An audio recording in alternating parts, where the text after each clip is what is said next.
And I am walking my ass to Panera.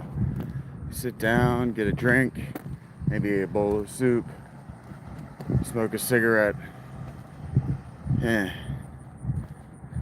Walking on my new boots, which make my feet look funny to me.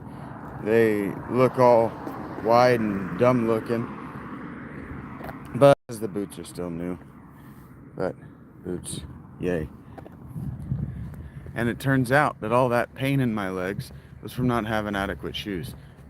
Who knew? Nah. It's not that the shoes weren't adequate, it's that they were sandals.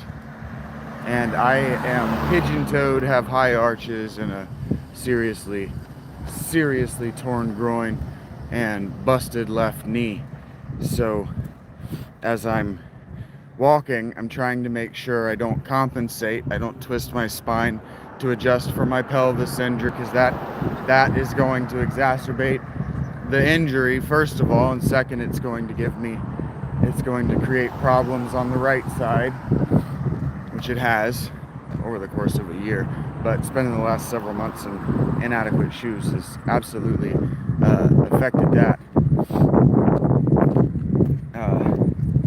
And then I'm pigeon-toed and have high arches, so I have a tendency when I walk, my toes want to turn inward like this. This is how I walked when I was real little, and so I've had to really focus on pushing because you can even see my ankles want to click. I have to really focus, I have to really think about keeping my legs apart and my toes pointed the correct direction, which means that I have to really think about not walking on the inside of my feet. And that's, if you saw my toes, you would know what I'm talking about. I have a tendency to walk on the inside of my well, I guess it's the outside. It's the inside of your feet, the outside of my big toe. I have a real bad habit of walking on the outside of my big toe. So I have these giant gnarly calluses that will tear off too. And so here we go. Boots support my ankles, hold my ankles in place so they don't sink down into my arches, force me to walk on the outside of my feet, which puts the strain, instead of on the inside of my legs into my groin and pelvis, it puts them on the outside of my legs, on my hips, where they're supposed to be. Helps me walk properly. It doesn't do anything about the fact that I have almost no muscles right here, that there just aren't muscles there. There's very little that shoes are gonna help with that, but they do help.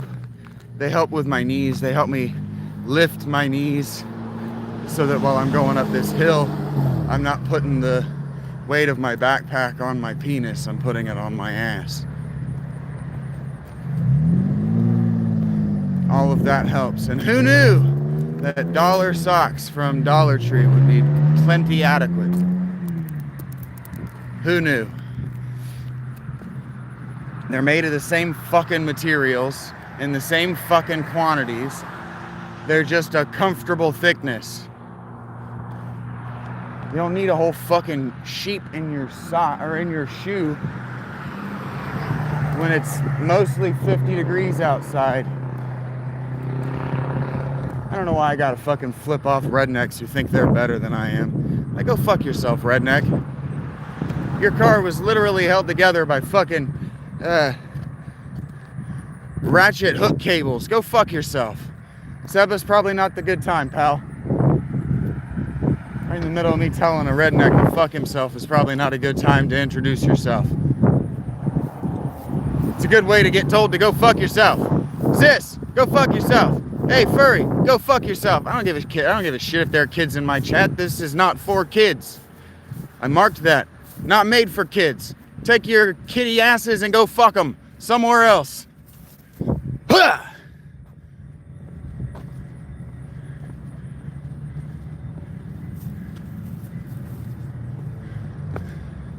No, obviously not, furry hunter.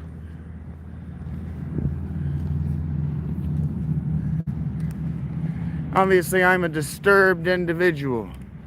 Hey, what's up, Angela? What happened? You started talking. You thought you could tell me what to do. After I said that now is probably not a good time to introduce yourself to me. Give a fuck who you are. We're not friends. We're not even acquainted. Forgot I wanted to sit out here. I don't give a shit, Charlie. Go the fuck away.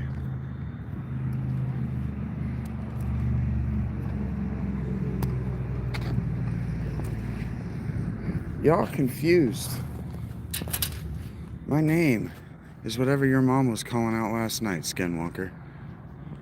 Y'all don't listen worth a damn. Not worth a goddamn.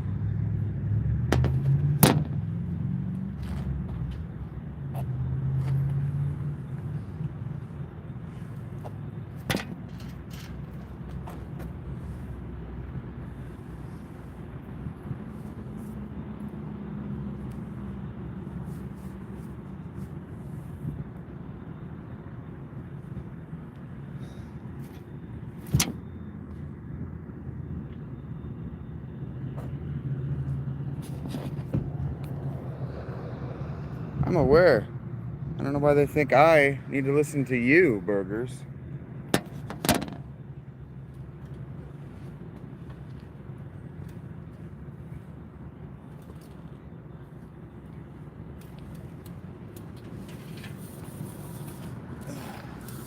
The effete uselessness of a man who can't put up a fucking umbrella.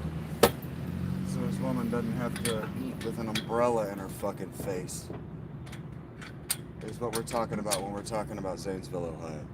We're talking about the effete uselessness of a man who can't even put up an umbrella for his woman.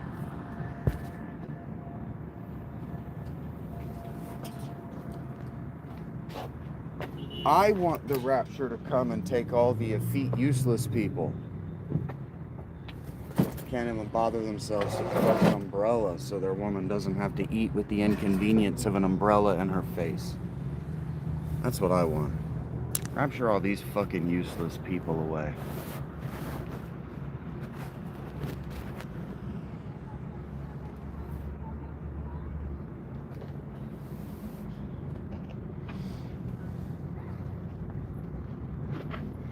Postmodern and neoliberal world leaders are trying to create a genetic choke point so that they and their constituencies will continue to live on and you will be left extinct. If we're going to do that, if we're going to insist on that, let's get rid of all the useless people. Let's evolve into a useful species.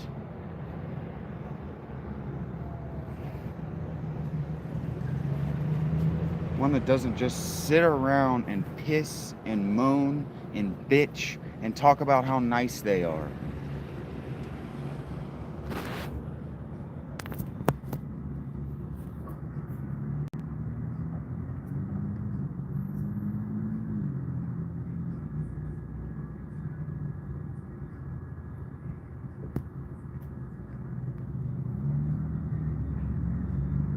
Jesus fucking Christ. Turn that shit all the way off. Jesus fucking Christ. I'm about fucking sick of you fucking people.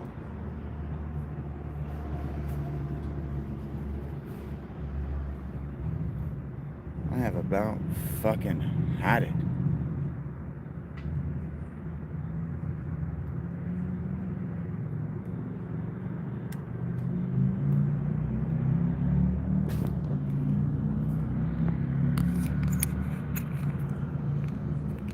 Worthless dog shit humans want to come and fucking fart in my yard? Go away. Jesus fucking Christ.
point in even being here.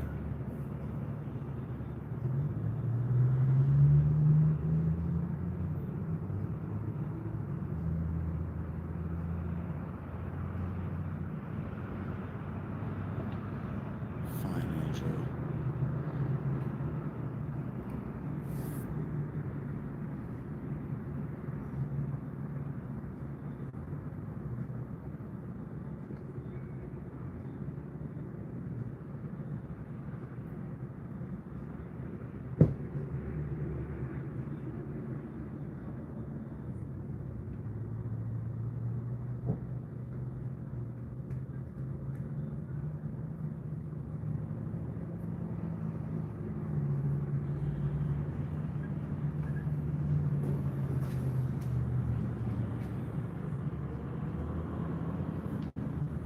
My whole life, Angela. If you've been paying attention, it's just my whole fucking life.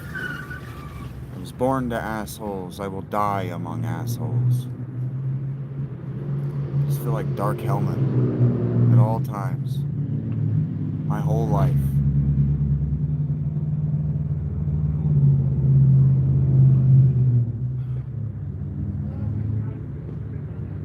What does it say about me if everyone around me is an objective asshole?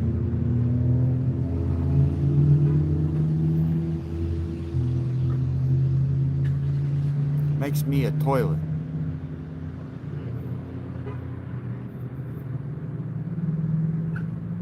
What's even the fucking point?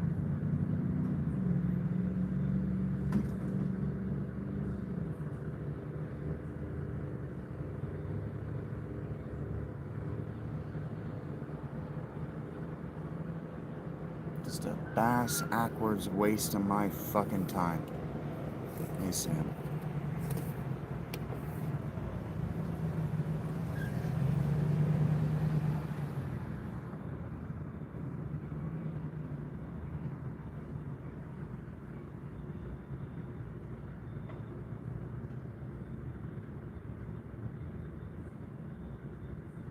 Only a stupid person would persist through this stupid shit.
gave me 2 of my drink.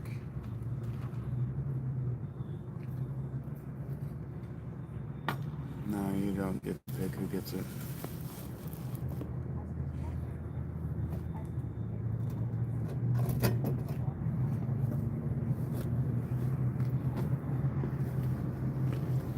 Hey, Beyond. Thank you for that.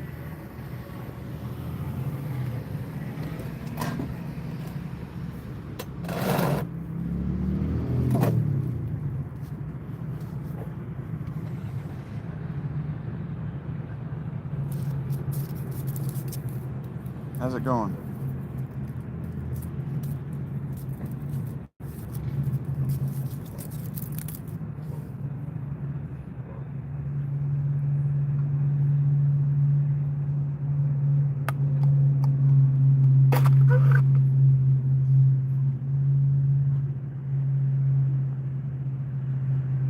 It's in the 50s.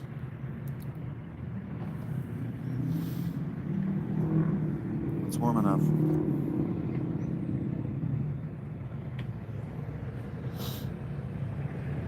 What if I weren't wearing this shirt? If I were wearing a t-shirt, that'd be cold.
What up?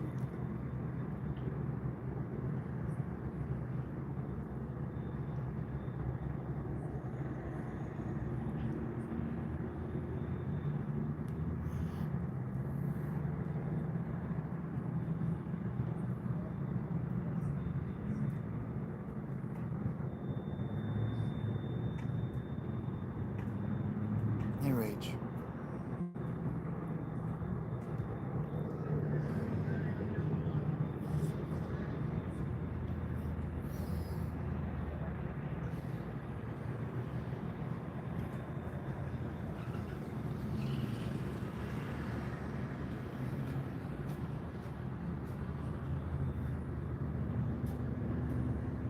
What up, Abs?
it's hot.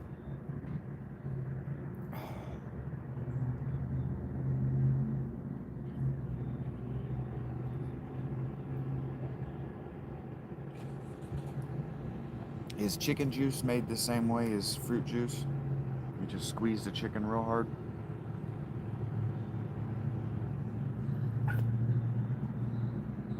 It's probably not right.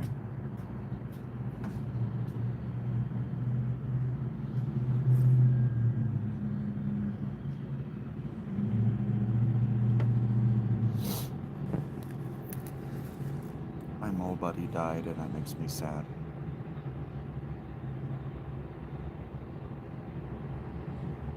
I probably killed him.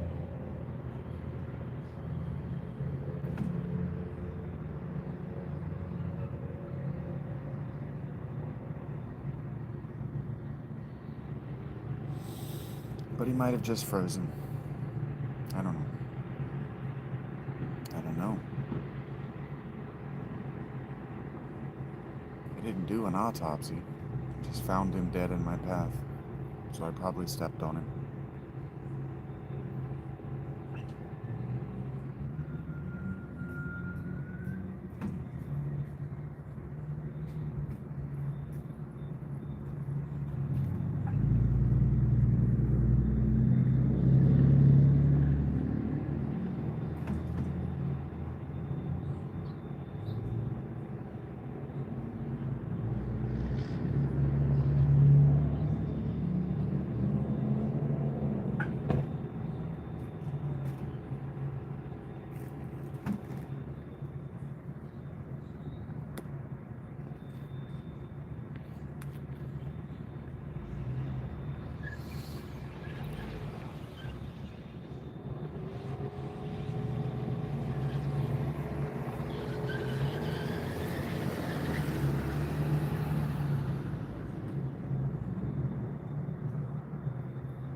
Hey, Cap. Who is what? Beyond? Mole?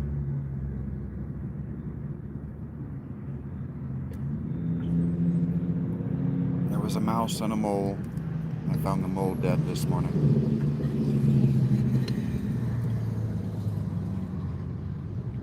Lucas is fine.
Hey, Dave.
What up, Maestro?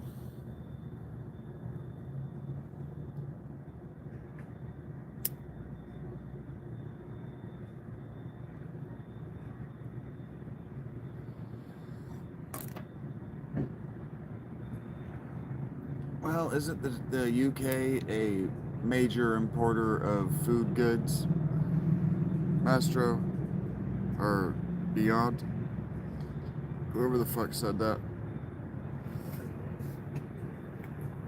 Isn't the UK a major importer of food goods?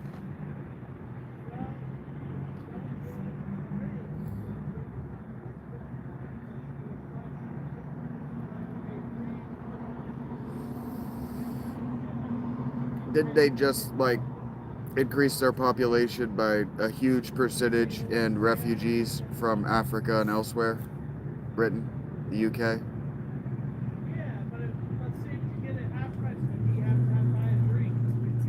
Let's do some basic mathematics here. Major importer of food, increase their population by a major percentage in the middle of a tariff war with a major exporter of food. What do you think is going on? Why do you think everybody is upset at the US? We've had an export economy for decades, and we've just been giving stuff away for free at cost or lower than cost for a very long time, many decades, since the 80s. The United States. And then Trump comes in and says, okay, that's dumb. That's dumb. All you nations out here that want to play like you're rich, thriving nations, but you import our food and our clothing. No. Not at cost anymore. And then your governments throw this rhetoric, oh, we're big, strong, powerful nations. Also, you're going to want to stock up for food. We don't have any.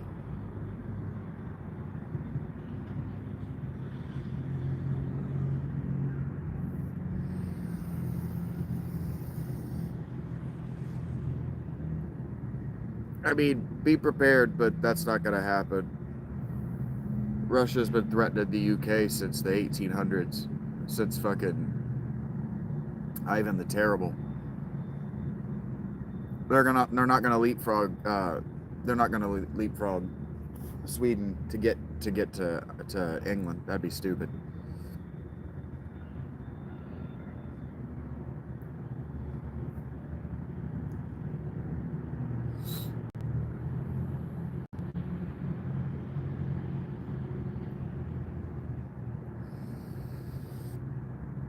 They're blaming Russia because they're out of food.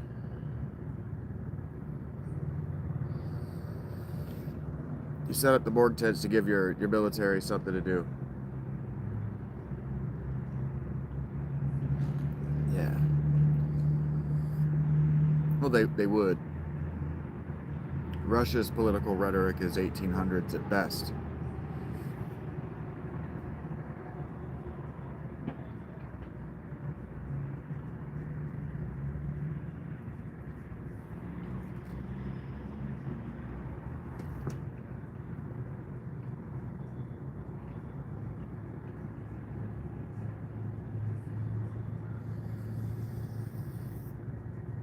They're not going to attack the UK. They're just going to feel good about punching up at a big dog from the 1800s. The UK ain't shit today on the global scale. They're not on the global stage. They're not a world power by any means. The UK, France, Germany, none of these places are world powers.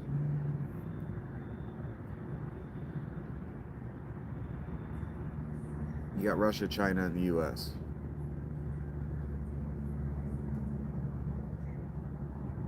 The UK has been nothing since the end of the First World War.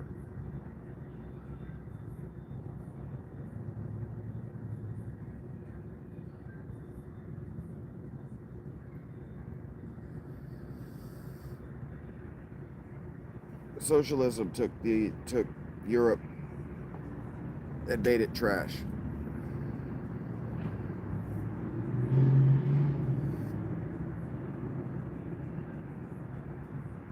Europe's just a backwater now.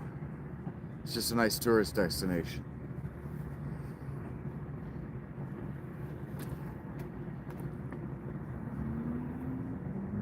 The military posturing with the UK is about rhetoric.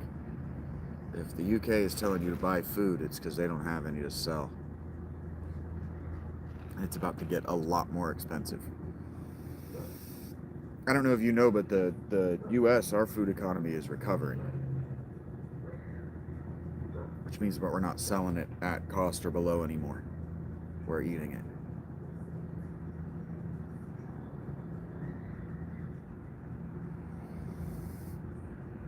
For decades, we've been charging the plan in the U.S. The way it's been set up is that retailers charge rich people more. They charge rich people more because rich people have it to spend, and that doesn't work. We have this secretive socialism where if you make it, you have by no choice to support and keep the businesses that support the poor thriving. You have no choice. Since COVID, rich people have bailed on keeping the economy moving for poor people.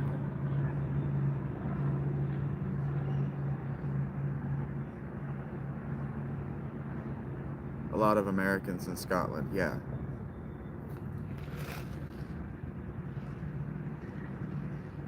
I don't know if Trump is good. I don't know if Trump is good. But this fight is a hill that somebody needs to live and die on. And Trump only has 4 years. He can't run again. So he can die on this hill politically and go down in history if he wins. Someday, like Hamilton, that musical, if he wins this fight, someone will make a musical about Trump. He'll be remembered the same way as Hamilton.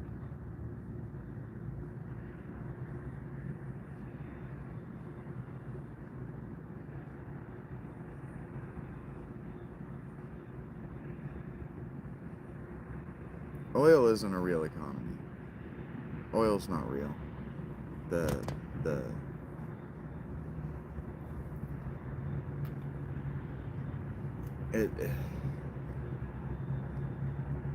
It's impossible to explain.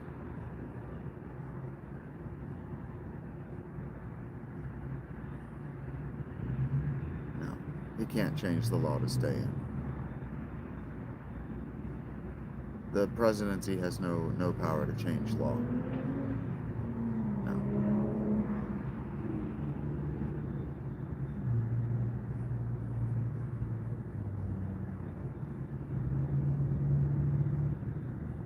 The law was put in there so we didn't have another president die in office, like Roosevelt.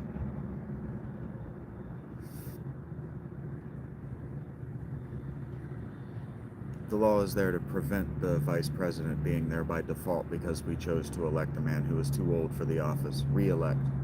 We don't want legacy presidents. We have too many legacy senators as it is.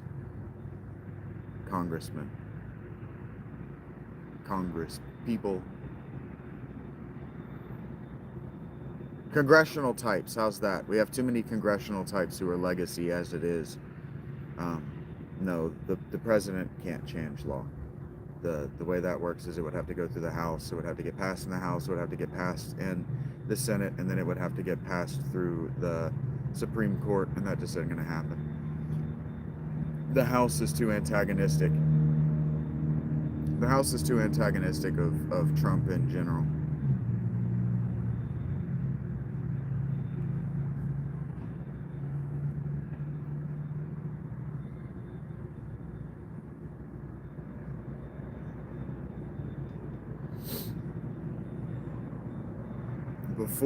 Before that law, it was tradition that a president not run more than twice, because George Washington only ran twice, and then Franklin got it a third time and died. And we said that's why we only did twice. We elect these men too old.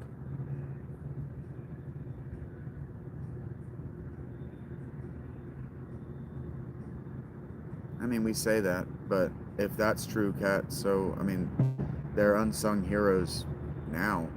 COVID didn't change anything. COVID legitimately changed nothing. I don't know why a trucker is more a hero than I was. I was still making your goddamn food that you were door dashing. I was still making the fucking food. I was still there in that kitchen with all those other sick people. I don't understand why the truckers were better than I was.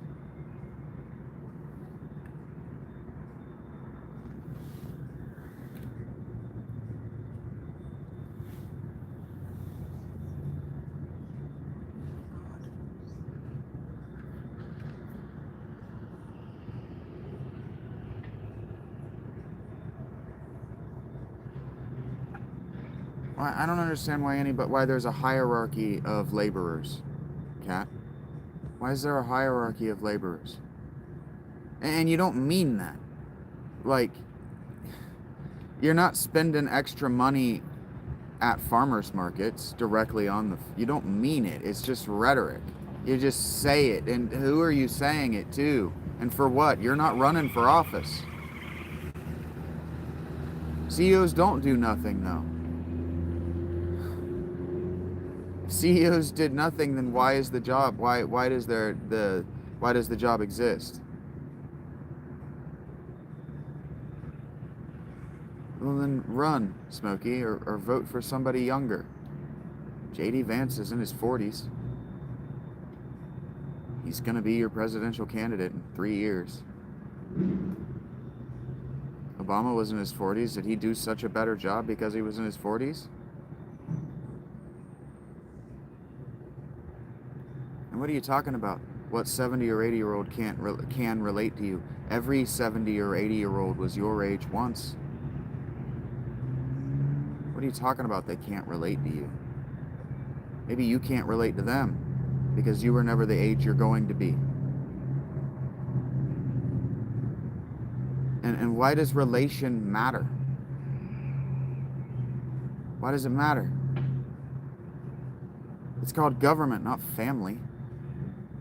They're governing, not making sure that you have a place at the dinner table. You're not talking to them. You're not sharing a beer with them. You're not trying to fuck them. They're governors.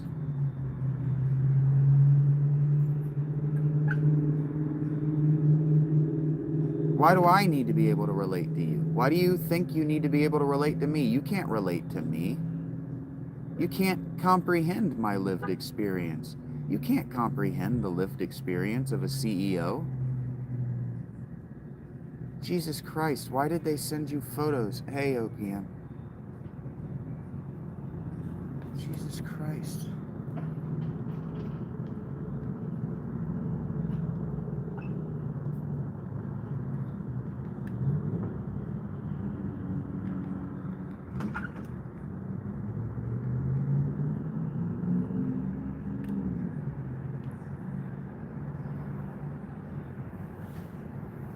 Well, okay, well, asking you isn't fair, Beyond, but the specific reason you have to be at least 35 is because you don't have enough life experience before 34. It's about life experience. We elect these people because this isn't a job that you get experience at. You have to have lived a long life.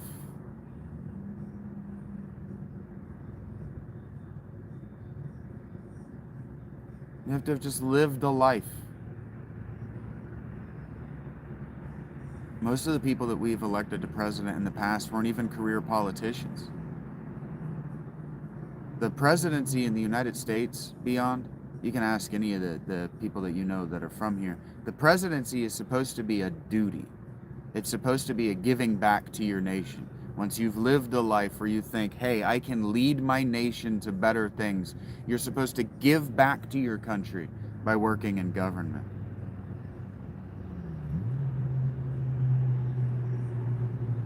What are you talking about? It's not like it used to be, Smokey. Yeah, you're goddamn right. They no longer put you in prison for being a communist. It's not like it used to be. McCarthyism is over. You're right, Smokey. McCarthyism is over. I don't understand what you're talking about. Don't tell me to calm down. This is my fucking channel. I will get exactly as agitated about whatever the fuck I feel like. I'm the one on camera.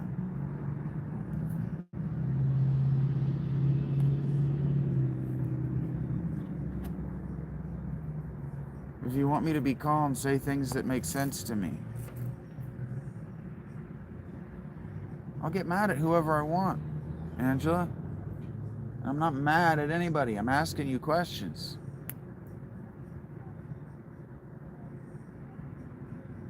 If you don't like who's in office, run.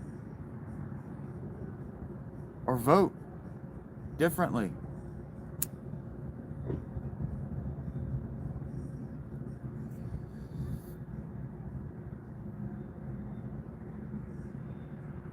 Yeah, people outside the U.S. care. Just like we care about who the CEO of Nabisco is, people outside the U.S. care who the CEO of the United States is, the chief executive officer. The chief officer of our government is the president. He's literally the chief executive officer. He's literally the chief officer of the executive branch of our government. Because America is our world leader. That's right. There are 3 world powers, America, China, and Russia. You are either a citizen of America, China, or Russia. And if you don't recognize yourself as such, you're irrelevant to the world conversation. The world literally doesn't need you. It's literally trying to get you dead so you're out of the way.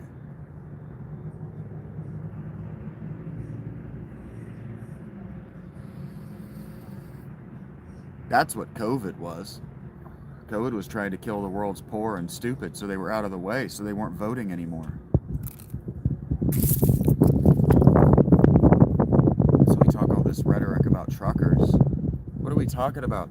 Truckers were already moving everything. It's not like they were moving any more. They were actually moving significantly less during COVID. They've been moving significantly less since COVID because China has tried to strong-arm the world's ports, the world's markets.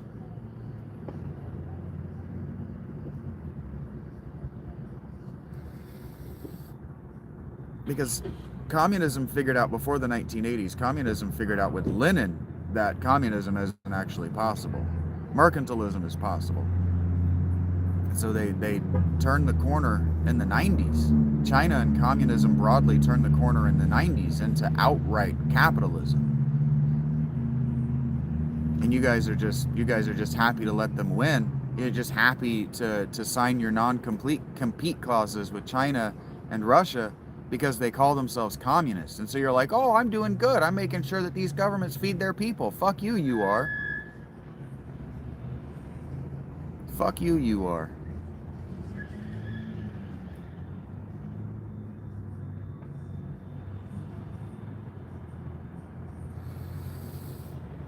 It's like oil. You tell yourself, oh, I drive my car. I use my petroleum product so that Saudi Arabia can feed its people. Have you ever seen the Saudi Arabian cities? Devoid of human people who aren't tourists. That money doesn't go to feed people. That money goes to make sure that those people remain prostitutes and poor. That money goes to make sure that women remain cheap. All you have to do is look at porn. All you have to do is watch the trends in porn. In the 90s, the women in porn were ugly. Then the economy downturned and the women got beautiful. Why? Because women are going to get money. Women want the money.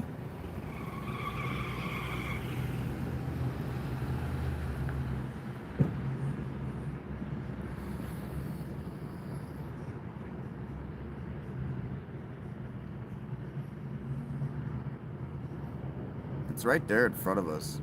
It's been out there in front of us. I mean, I was talking about this shit in high school. You guys are all going to go to college? Really? You're going to take out college? You're going to take out student loan debt? Okay. You're not going to make your parents pay for your university? You're not going to make them take out those loans. You're going to take all those loans in your names. Y'all are dumb as hell. You're 18. You've never had a job, and your first decision as an adult is to take out a lifetime of debt that you can't even begin to pay until you're so far behind in the interest payments you'll never reach the balance. This is what you're going to do with your lives. This is what all of you are planning to do. At 16, you're ready. You're excited about that choice. Y'all are dumb as hell. Hey, Rach.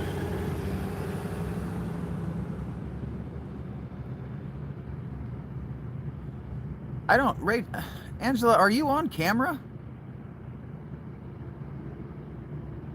Never goes away. Never goes away.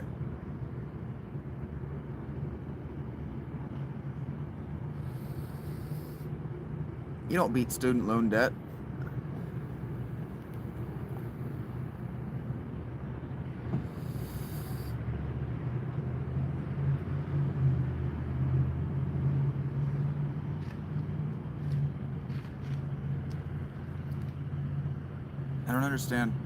I don't understand why.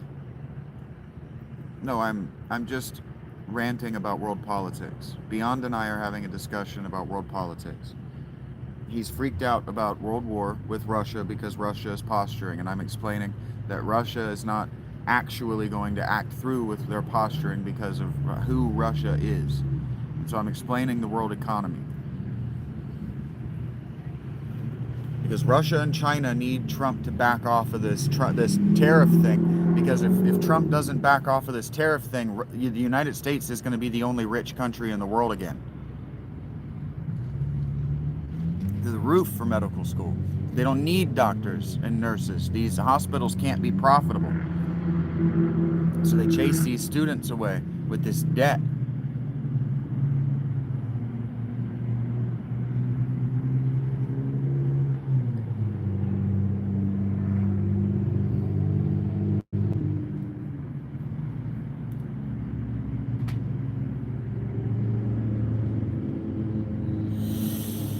Yeah, basically, Cat.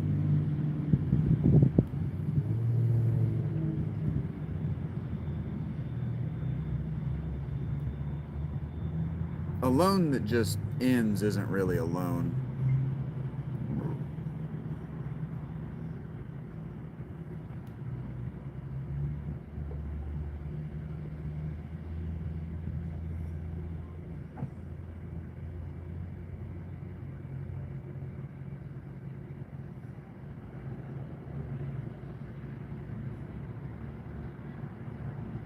I hate this hierarchy of jobs thing that we have. That we do. Why? Your school debt was absolved? Good for you.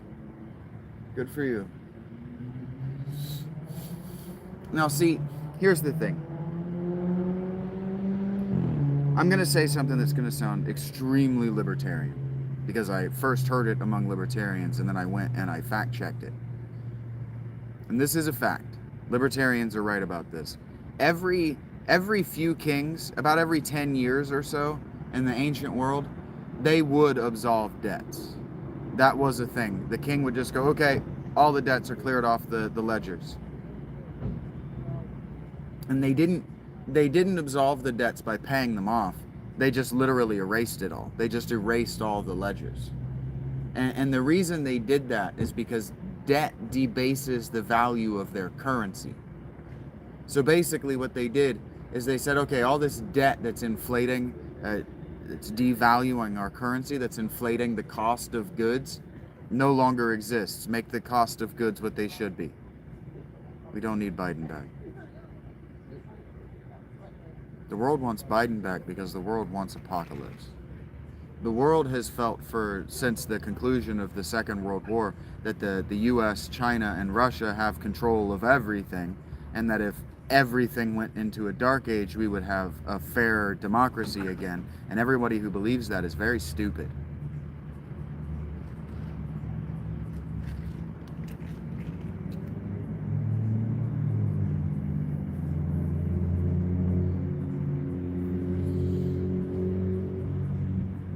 Debt debases the spending power. That is a Wingstop, by the way, going up where the GameStop used to be, and it being 2 stops is not that didn't go outside my notice. But putting a kitchen in there is going to be weird,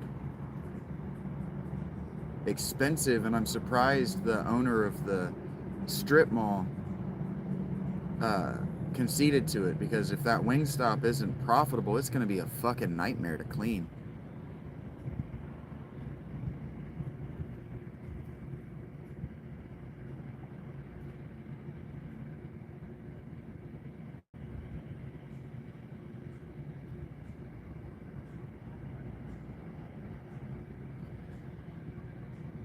No, see, the thing that people don't talk about, the thing that people don't understand is that in the United States, you've got Democrats who are crony capitalists and Republicans who are the cronies.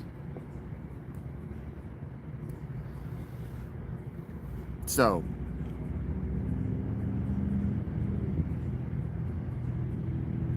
Republicans haven't been true capitalists, true entrepreneurs,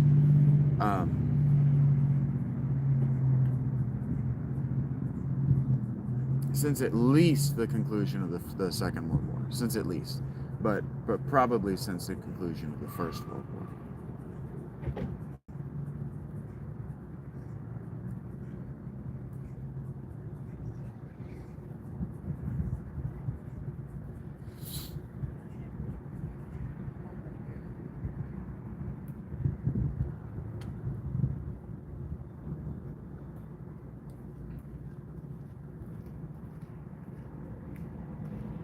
True capitalism is a competitive marketplace. A competitive marketplace is one where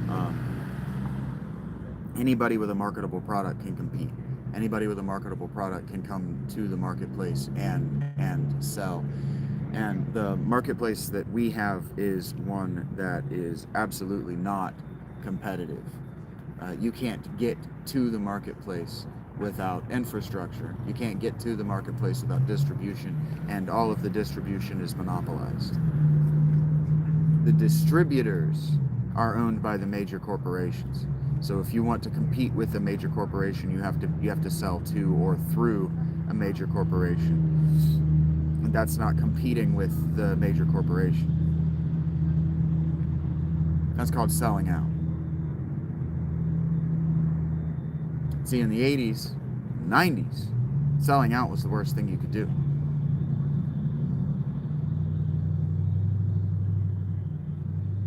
But like, think about it.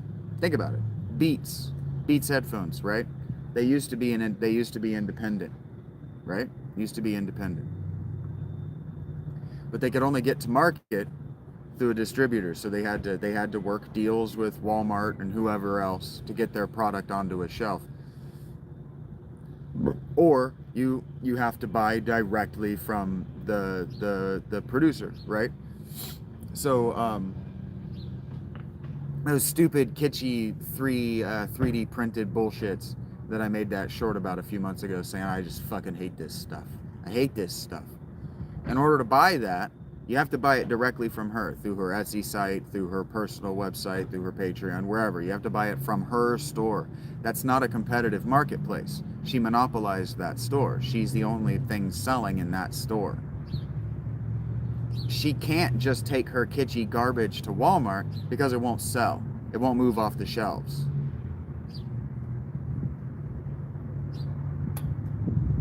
She can't get it to Walmart because she doesn't produce enough to stock it in all the Walmart shelves. So they won't buy. She doesn't produce enough that they'll buy in bulk. She can't produce that kind of bulk.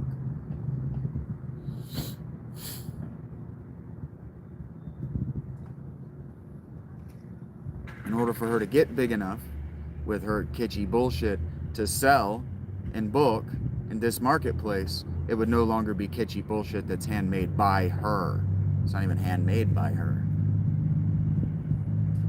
She would then have to do the handmade in Oregon or wherever her factory is. She would have to start a factory. And now she's a capitalist. She's not an artist. She's a tycoon. She owns a factory.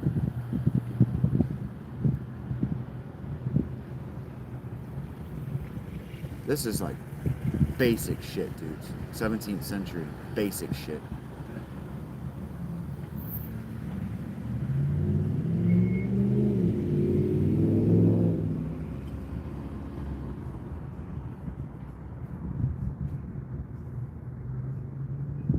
And then like trying to hold truckers up as some particular value class, virtue class, is the same thing that goes back to trying to hold the caravans that moved goods between cities in 5000 BC. Kings had to ensure that stuff. Kings got involved. Religions got involved in making sure that the goods continued to move. I mean, like Rome collapsed because goods stopped moving. Goods have to move. People got to be able to eat.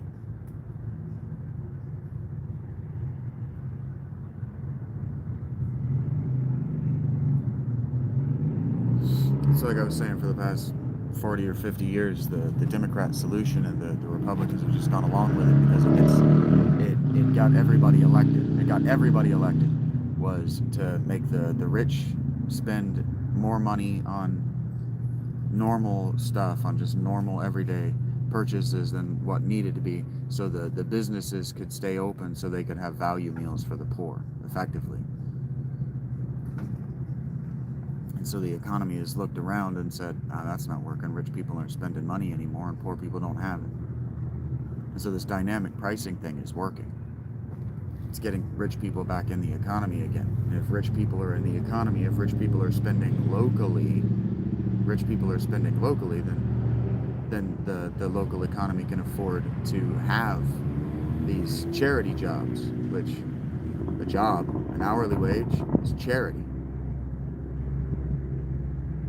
You aren't worth that. You're not worth more than minimum wage.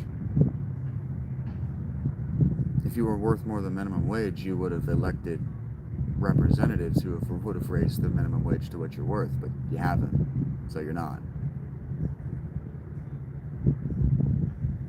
Keynesian economics says that every single laborer, every single employee always negotiates the highest possible wage. So if you're working for anything less than what you're working, or if you're working for anything less than you believe you're worth, you're actually getting paid more than what you're worth, because you negotiated the highest possible wage for what you're worth. Very simple mathematics. And these CEOs exist because they know the mathematics. They know how to win these arguments with you when you come to negotiate. Why do you think they make so much money? Because all they do is win, baby.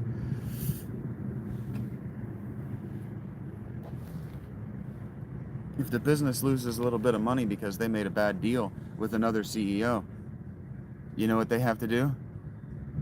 Fire you. And then they made that money back.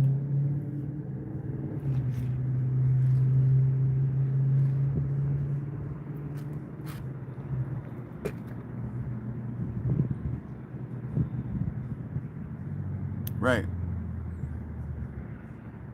Unless you have a product that's so good, interest in it will never diminish. like a Snickers bar. Yeah, Walmart's moving product, man. That's all they're for. They're a great big store. Store means place to store stuff. Great big storage room full of shit you can buy. People will buy it because that's why it's there. It's there to be bought. We used to say that Walmart has everything you could possibly want, nothing you actually need.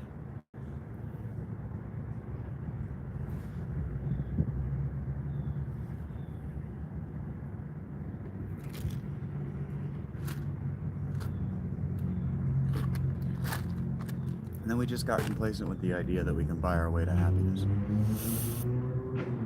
That there's a threshold, there's an amount of money we have to spend in order to be happy. There's a particular house we have to live in, and then we'll be happy, and then everyone will love us. It's a particular shirt and tie combination, shirt, pants, shoes combination that we have to wear, and then people will love us. People will listen to us, and people will take us seriously. Doesn't happen.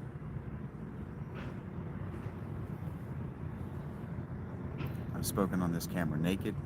I've spoken in this camera in brand new clothes. 9 1/4. It's $2.15 for servers.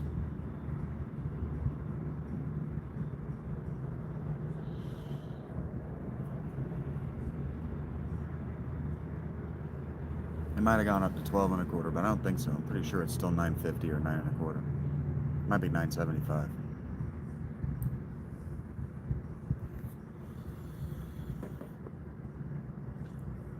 Nobody offers that low because nobody can actually live on that. No one will accept it. But I'm pretty sure the minimum wage in the books is still 9 1/4.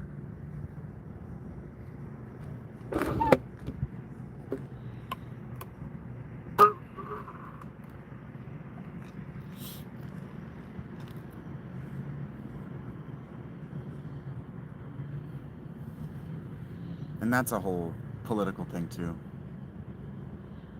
Yeah, the federal minimum wage. The states intervened, and yeah, a lot of the states intervened, but the federal is still low.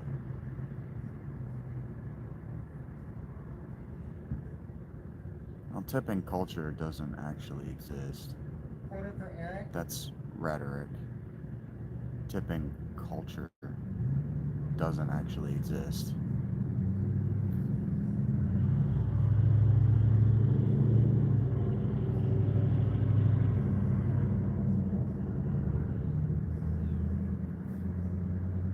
A tipping culture is just foreign rhetoric to get Americans to come spend their money outside the U.S. We know that, right? Like, the U.S. doesn't have a tipping culture either.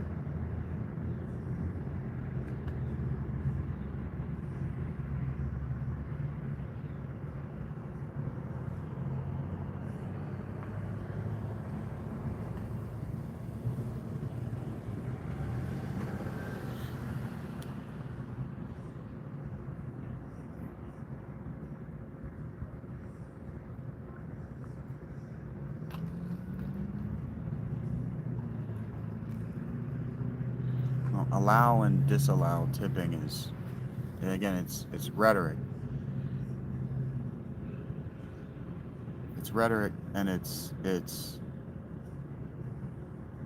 traditional of certain jobs, like the one I'm doing.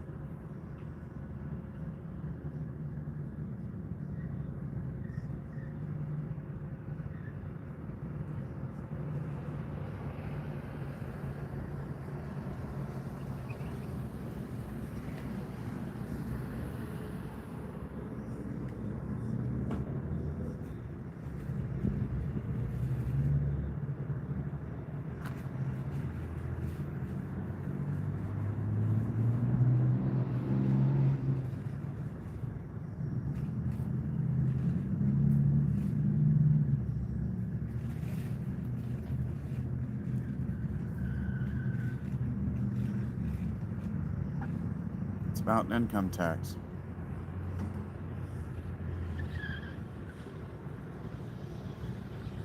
Y'all don't think that the hospitality industry has never been involved in moving drugs and weapons, do you? You don't think that no one has ever gone into a restaurant, left an insanely large tip with the goal of that tip money being used to buy drugs and weapons before, do you? You don't think that the hospitality industry is a purely clean industry, do you?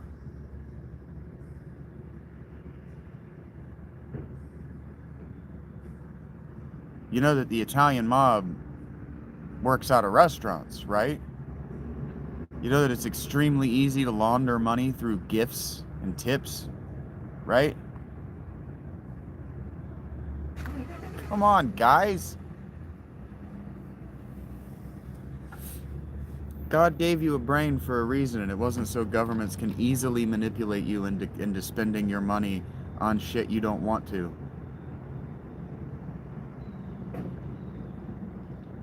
Drugs and weapons move through restaurants. The money is laundered through the servers.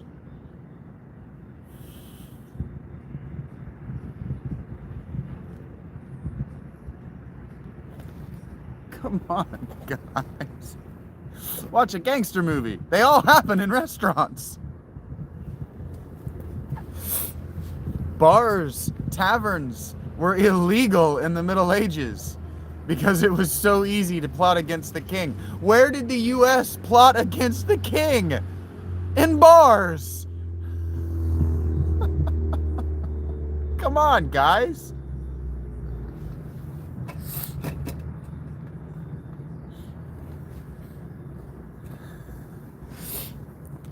We don't have a tipping culture.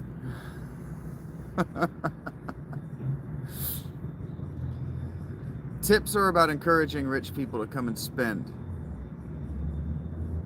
If you don't pay your employees, if you expect your customers to pay your employees, then you can encourage your customers to come and enjoy the low prices.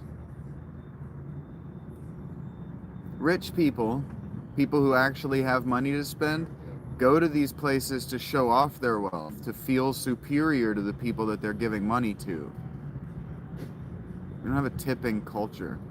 The United States doesn't have an elite rich people culture.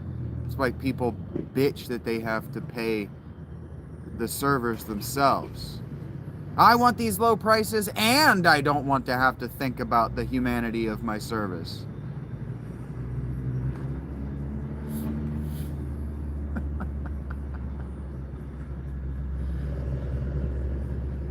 Yeah, there's no question about it. We don't have a tipping culture.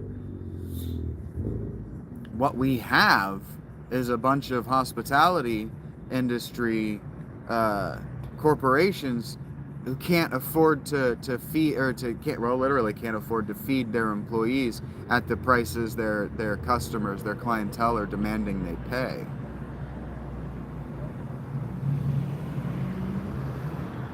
And so they make it available for the bleeding hearts to make sure that their employees get to eat that night. And we can blame the corporation. But if the corporation raises their prices by 20% across the board, they won't have customers anymore.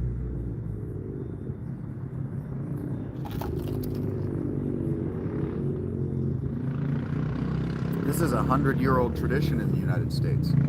This is a recent development. And it developed out of French-style restaurants. So the French planned this, oh, we don't have a tipping culture. Go fuck yourself, France. It was your idea to have service in the first place. Table service was a French idea in the first place.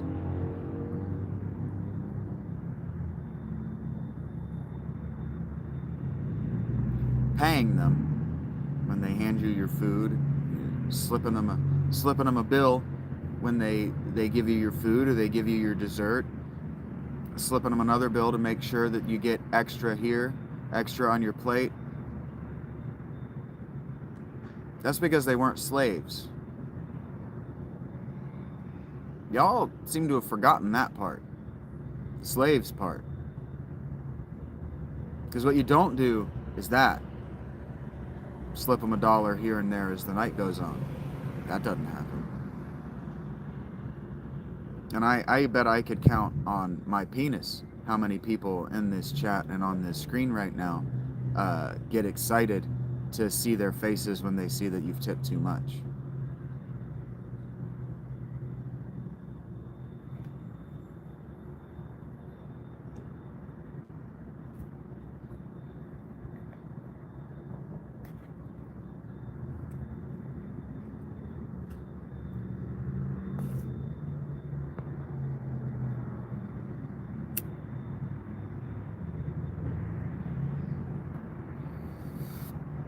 That tradition was extended to the middle class in the 1950s as a novelty, because the middle class in the 1950s wanted to pretend like they were rich because they saw it on TV and at movies.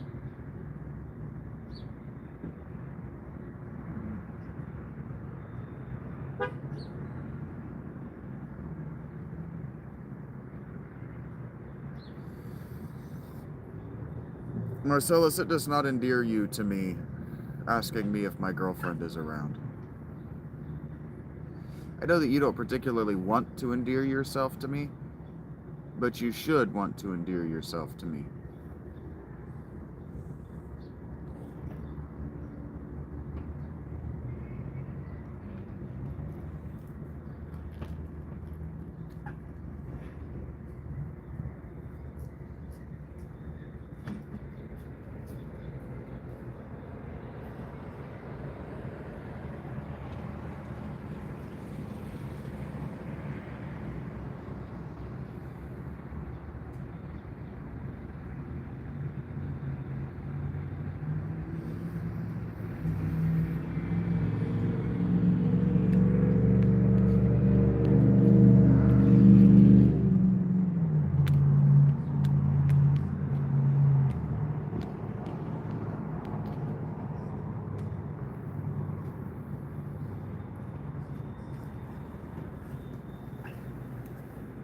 I have been asked to talk about a special topic.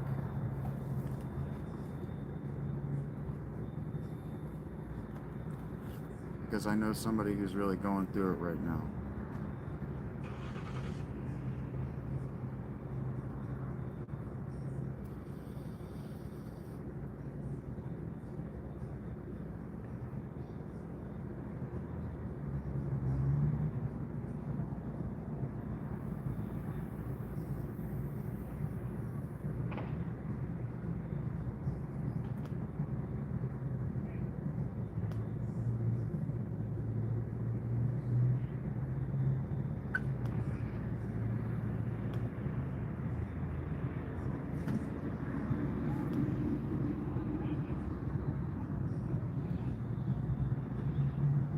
Give me a second. I gotta remember what book this is in. Hey, Rach.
Alright, well, you found the fountains. Give me a second. Please? Fuck. Hey, Barillas. Yeah, I don't know why you didn't Google it, Rach.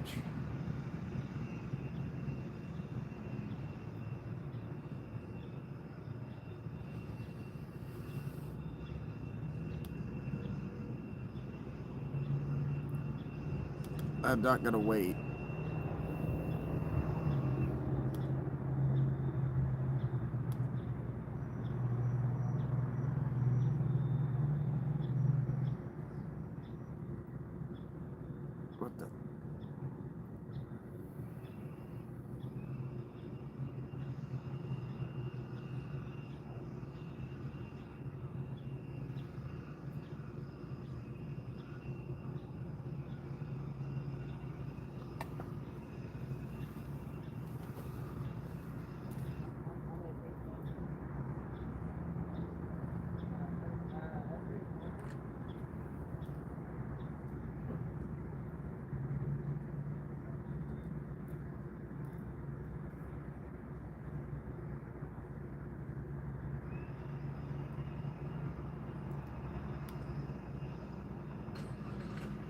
Okay.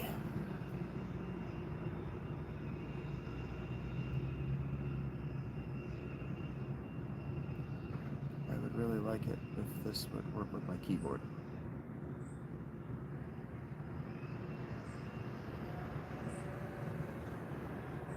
Why is this back and this forward?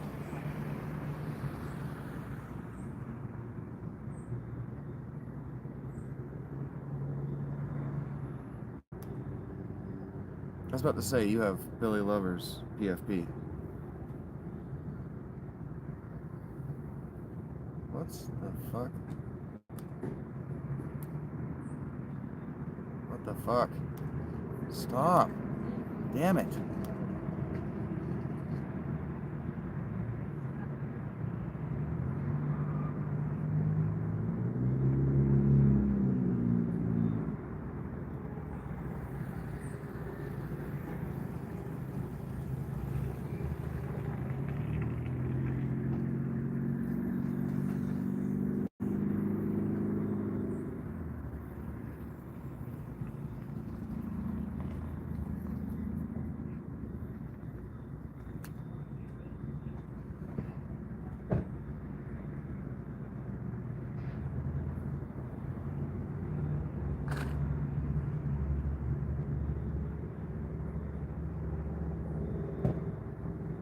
Fine. Okay, so I'm going to be reading from Phaedo by Plato. This dialogue, this, really it's a play, but only in speaking. Plato was a playwright.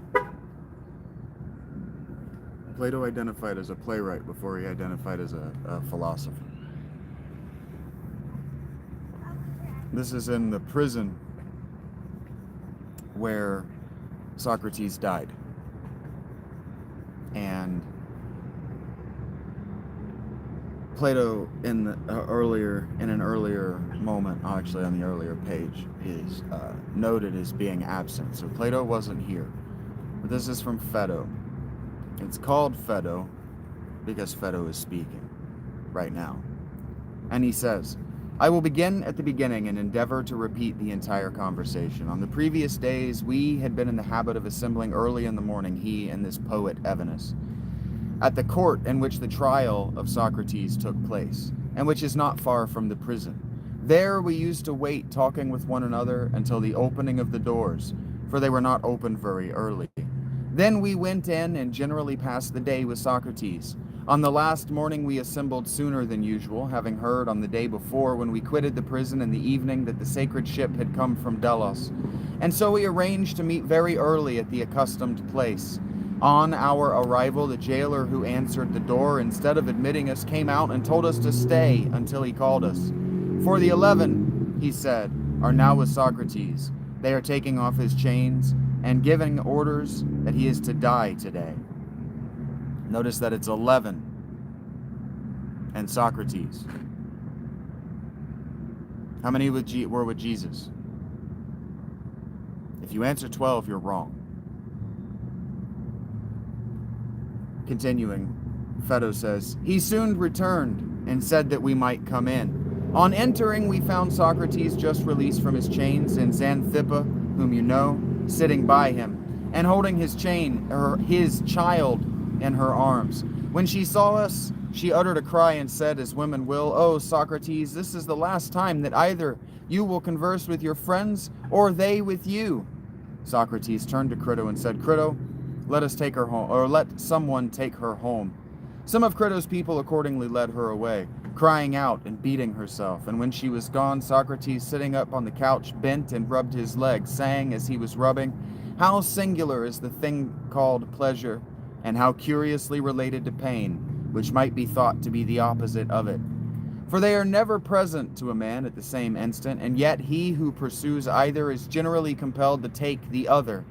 Their bodies are two, but they are joined by a single head, pleasure and pain. The man who seeks after pleasure only finds pain, and the man who seeks after pleasure, or seeks after pain, only finds pleasure.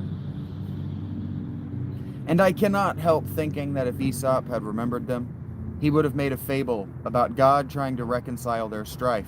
And now, when he could not, he fastened, or how, and how, when he could not, he fastened their heads together. And this is the reason why, when one comes, the other follows. As I know by my own experience now, when after the pain in my leg, which was caused by the chain, pleasure appears to succeed.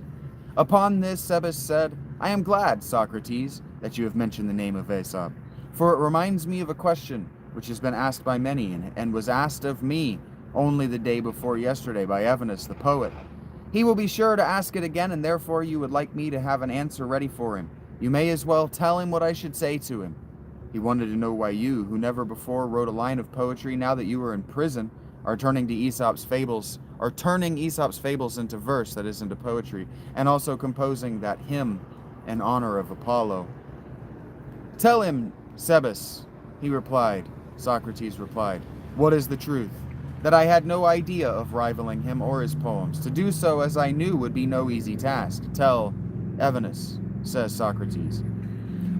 Continues Socrates, but I wanted to see whether I could purge away a scruple which I felt about the meaning of certain dreams. In the course of my life, I have often had intimations in dreams that I should compose music. The same dream came to me sometimes in one form and sometimes in another, but always sang the same or nearly the same words. Cultivate and make music, said the dream. And hitherto I had imagined that this was only intended to exhort and encourage me in the study of philosophy, which has been the pursuit of my life, and is the noblest and best of music. The dream was bidding me to do what I was already doing, in the same way that the competitor in a race is bidden by the spectators to run when he is already running.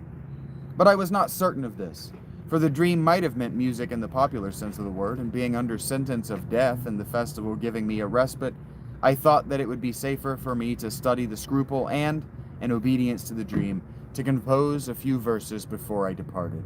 And first, I made a hymn in honor of the god of the festival, and then, considering that a poet, if he really is to be a poet, should not only put together words, but should invent stories, and that I have no invention, I took some fables of Aesop, which I had ready at hand, and which I knew they were the first I came upon, and turned them into verse.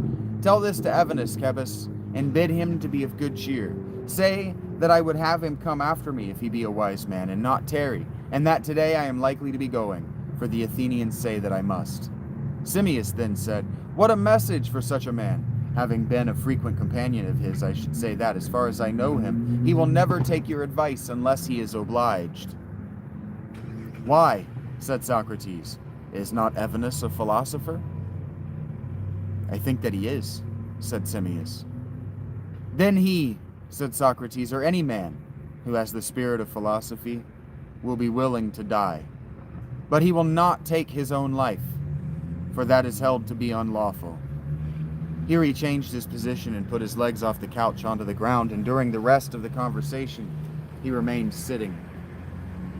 Why do you say, inquired Cebes, that a man ought not to take his own life, but that the philosopher will be ready to follow the dying? Socrates replied, and have you, Cebes and Simmias, who are the disciples of Philolaus, never heard him speak of this? Yes, but his language was obscure, Socrates. My words too, says Socrates, are only an echo. But there is no reason why I should not repeat what I have heard. And indeed, as I am going to another place, it is very meet for me to be thinking and talking of the nature of the pilgrimage which I am about to make.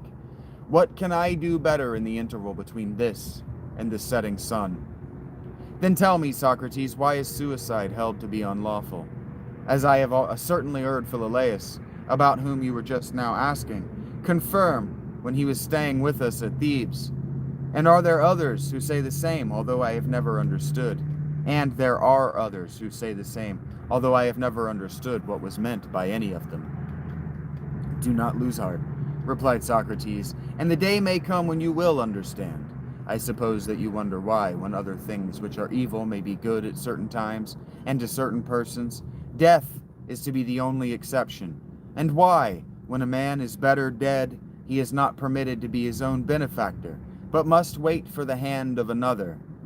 Very true, said Cebes, laughing gently and speaking in his native Boeotian. I admit the appearance of inconsistency in what I am saying, but there may not be any real inconsistency after all. There is a doctrine, whispered in secret, that man is a prisoner who has no right to open the door and run away. This is a great mystery which I do not quite understand, yet I too believe that the gods are our guardians, and that we men are a possession of theirs. Do you not agree? I've been reading about this in Disneyland of the Gods, and you guys think I'm joking. Yes, I quite agree, says Kebus. And if one of your own possessions, an ox or an ass, for example, took the liberty of putting himself out of the way when you had given no intimation of your wish that he should die, would you not be angry with him? And would you not punish him if you could? Certainly, replied Kebus. Then, if we look at the matter thusly, there may be reason in saying that a man should wait, and not take his own life until God summons him, as he is now summoning me. Yes, Socrates, said Kebus. There seems to be truth in what you say, and yet how can you reconcile this seemingly true belief that God is our guardian, and we his possessions, with the willingness to die which you were just now attributing to the philosopher? That the wisest of men should be willing to leave a service in which they are ruled by the gods who are the best of rulers is not reasonable. For surely no wise man thinks that when set at liberty he can take better care of himself than the gods take of him. A fool may perhaps think so. He may argue that he had better run away from his master, not considering that his duty is to remain to the end, and not to run away from the good, and that there would be no sense in his running away. The wise man will want to be ever with him, who is better than himself. Now this, Socrates, is the reverse of what was just now said. For upon this view the wise man should sorrow, and the fool rejoice at passing out of life. The earnestness of Kebus seemed to please Socrates. Here, said he, turning to us, is a man who is always inquiring, and is not so easily convinced by the first thing which he hears. And certainly, added Simmias, the objection which he is now making does appear to me to have some force. For what can be the meaning of a truly wise man wanting to fly away and lightly leave a master who is better than himself? And I rather imagine that Kebus is referring to you. He thinks that you are too ready to leave us, and too ready to leave the gods whom you acknowledge to be our good masters. Yes, replied Socrates, there is reason in what you say. And so you think that I ought to answer your indictment as if I were in court? We should like you to do so, said Simmias.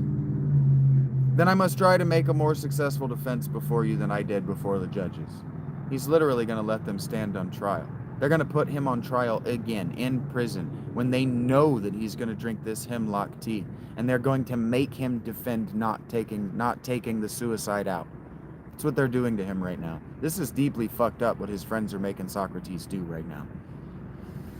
For I am quite ready to admit, continues Socrates, Simmias, and Kebus, that I ought to be grieved by death, if I were not persuaded in the first place that I am going to other gods who are wise and good, of which I am as certain as I can be of any such matters, and secondly, though I am not so sure of this last, to men departed, better than those whom I leave behind. And therefore I do not grieve as I might have done, for I have good hope that there is yet something remaining for the dead, and as has been said of old, some far better thing for the good than for the evil. But do you mean to take away your thoughts with you, Socrates? Said Simmias. Will you not impart them to us? For they are a benefit in which we too are entitled to share. Moreover, if you succeed in convincing us, that will be an answer to the charge against yourself. I will do my best, replied Socrates, but you must first let me hear what Crito wants. He has long been wishing to say something to me. Only this, Socrates, replied Crito. The attendant who is going to give you the poison has been telling me, and he wants me to tell you, that you are not to talk much. Talking, he says, increases heat, and this is apt to interfere with the action of the poison. Persons who excite themselves are sometimes obliged to take a second or even a third dose. Then, said Socrates, let him mind his business and be prepared to give the poison twice or even thrice if necessary. That's all. I knew quite well what you would say, replied Crito, but I was obliged to satisfy him. Never mind, he said. And now, O my judges, I desire to prove to you that the real philosopher has reason to be of good cheer when he is about to die, and that after death he may hope to obtain the greatest good in the other world. And how this may be, Simmias and Cebes, I will endeavor to explain. For I deem that the true votary of philosophy is likely to be misunderstood by other men. They do not perceive that he is always pursuing death and dying. And if this be so, he has had the desire of death all this life long. Why, when his time comes, should he repine at that which he has always been pursuing and desiring? Simmias said laughingly, though not in a laughing humor. You have made me laugh, Socrates, for I cannot help thinking that the many, when they hear your words, will say how truly you have described philosophers. And our people at home will likewise say that the life which philosophers desire is in reality death, and that they have found them out to be deserving of the death which they desire. And they are right, Simmias, in thinking so, with the exception of the words they have found them out. For they have not found out either what is the nature of that death which the true philosopher deserves, or how he deserves or desires death. But enough of them. Let us discuss the matter among ourselves. Do we believe that there is such a thing as death? To be sure, replied Simmias. It is not, or is it not, the separation of soul and body? And to be dead is the completion of this. When the soul exists in herself and is released from the body, and the body is released from the soul, what is this but death? Just so, he replied. There is another question, which will probably throw light on our present inquiry, if you and I can agree about it. Ought the philosopher to care about the pleasures, if they are to be called pleasures, of eating and drinking? Certainly not, answered Simmias. And what about the pleasures of love? Should he care for them? By no means. And will he think much of the other ways of indulging the body, for example, the acquisition of costly raiment, clothing, or sandals, or other adornments of the body, expensive shoes and socks? Instead of caring about them, does he not rather despise anything more than nature needs? What do you say? I should say that the true philosopher would despise them. Would you not say that he is entirely concerned with the soul and not with the body? Asks Simmias. And then Socrates says he would like, as far as he can, to get away from the body and to turn to the soul. Quite true. In matters of this sort, philosophers, above all other men, may be observed in every sort of way to dissever the soul from the communion of the body. Very true. Whereas, Simmias, the rest of the world are of opinion that to him who has no sense of pleasure and no part in bodily pleasure, life is not worth having, and that he who is indifferent about them is as good as dead. That is also true. What again shall we say of the actual acquirement of knowledge? Is the body, if invited to share in the inquiry, a hinderer or a helper? I mean to say, have sight and hearing any truth in them? Are they not, as the poets are always telling us, inaccurate witnesses? And yet, if even they are inaccurate and indistinct, what is to be said of the other senses? For you will allow that they are the best of them. Certainly. Then when does the soul attain truth? For in attempting to consider anything in company with the body, she is obviously deceived. True. Then must not true existence be revealed to her in thought, if at all? And thought is best when the mind is gathered into herself, and none of these things trouble her, neither sounds, nor sights, nor pain, nor any pleasure. When she takes leave of the body and has as little as possible to do with it, when she has no bodily sense or desire, but is aspiring after true being? Certainly. And then the philosopher dishonors the body. His soul runs away from his body and desires to be alone and by herself? That's true. Well, but there is another thing, Simmias. Is there or is there not an absolute justice? Assuredly there is. And an absolute beauty and an absolute good? Of course. But did you ever behold any of them with your eyes? Certainly not. Or did you ever reach them with any other bodily sense? And I speak not of these alone, but of absolute greatness, and health, and strength, and of the essence or true nature of everything. Has the reality of them ever been perceived by you through the bodily organs? Or rather, is not the nearest approach to the knowledge of this several natures made by him who so orders his intellectual vision as to have the most exact conception of the essence of each thing which he considers? Certainly. And he attains to the purest knowledge of them who goes to each with the mind alone, not introducing or intruding in the act of thought, sight, or any other sense together with reason, But with the very light of the mind and her own clearness searches into this very truth of each, he who has got rid, as far as he can, of eyes and ears, and so to speak, of the whole body. These being, in his opinion, distracting elements, which, when they infect the soul, hinder her from acquiring truth and knowledge. Who, if not he, is likely to attain to the knowledge of true being? What you say has a wonderful truth in it, Socrates. And when real philosophers consider all these things, will they not be led to make a reflection which they will express in words something like the following? Have we not found, they will say, a path of thought which seems to bring us and our argument to the conclusion that while we are in the body and while the soul is infected with the evils of the body, our desire will not be satisfied? And our desire is of the truth. For the body is a source of endless trouble to us by reason of the mere requirement of food, and so liable also to diseases which overtake and impede us in the search after true being. It fills us full of loves and lusts and fears and fancies of all kinds and endless foolery, and in fact, as men say, takes away from us the power of thinking at all. Whence come wars and fightings and factions? Whence but from the body and the lusts of the body? Wars are occasioned by the love of money, and money has to be acquired for the sake and in the service of the body. And by reason of all these impediments, we have no time to give to philosophy. And, last and worst of all, even if we are at leisure and betake ourselves to some speculation, the body is always breaking in upon us, causing turmoil and confusion in our inquiries, and so amazing us that we are prevented from seeing the truth. It has been proved to us by experience that if we would have pure knowledge of anything, we must be quit of the body. The soul in herself must behold things in themselves, and then we shall attain the wisdom which we desire, and of which we say that we are lovers, not while we live, but after death. For if while in company with the body the soul cannot have pure knowledge, one of two things follows.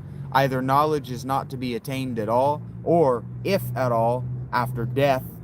For then, and not till then, the soul will be parted from the body and exist in herself alone. In this present life, I reckon that we make the nearest approach to knowledge when we have the least possible intercourse or communion with the body, and are not surfeited with the natural or with the bodily nature, but keep ourselves pure until the hour when God himself is pleased to release us. And what he's saying is, don't identify with your emotions. They're not fucking real. And thus, having got rid of the foolishness of the body, we shall be pure, and hold converse with the pure, and know of ourselves the clear light everywhere, which is no other than the light of truth. For the impure are not permitted to approach the pure. These are the sort of words, Simmias, which the true lovers of knowledge cannot help saying to one another in thinking. You would agree, would you not? Undoubtedly, Socrates. But, oh, my friend, if this be true, there is great reason to hope that, going whither I go, when I have come to the end of my journey, I shall attain that which has been the pursuit of my life, and therefore I go on my way rejoicing.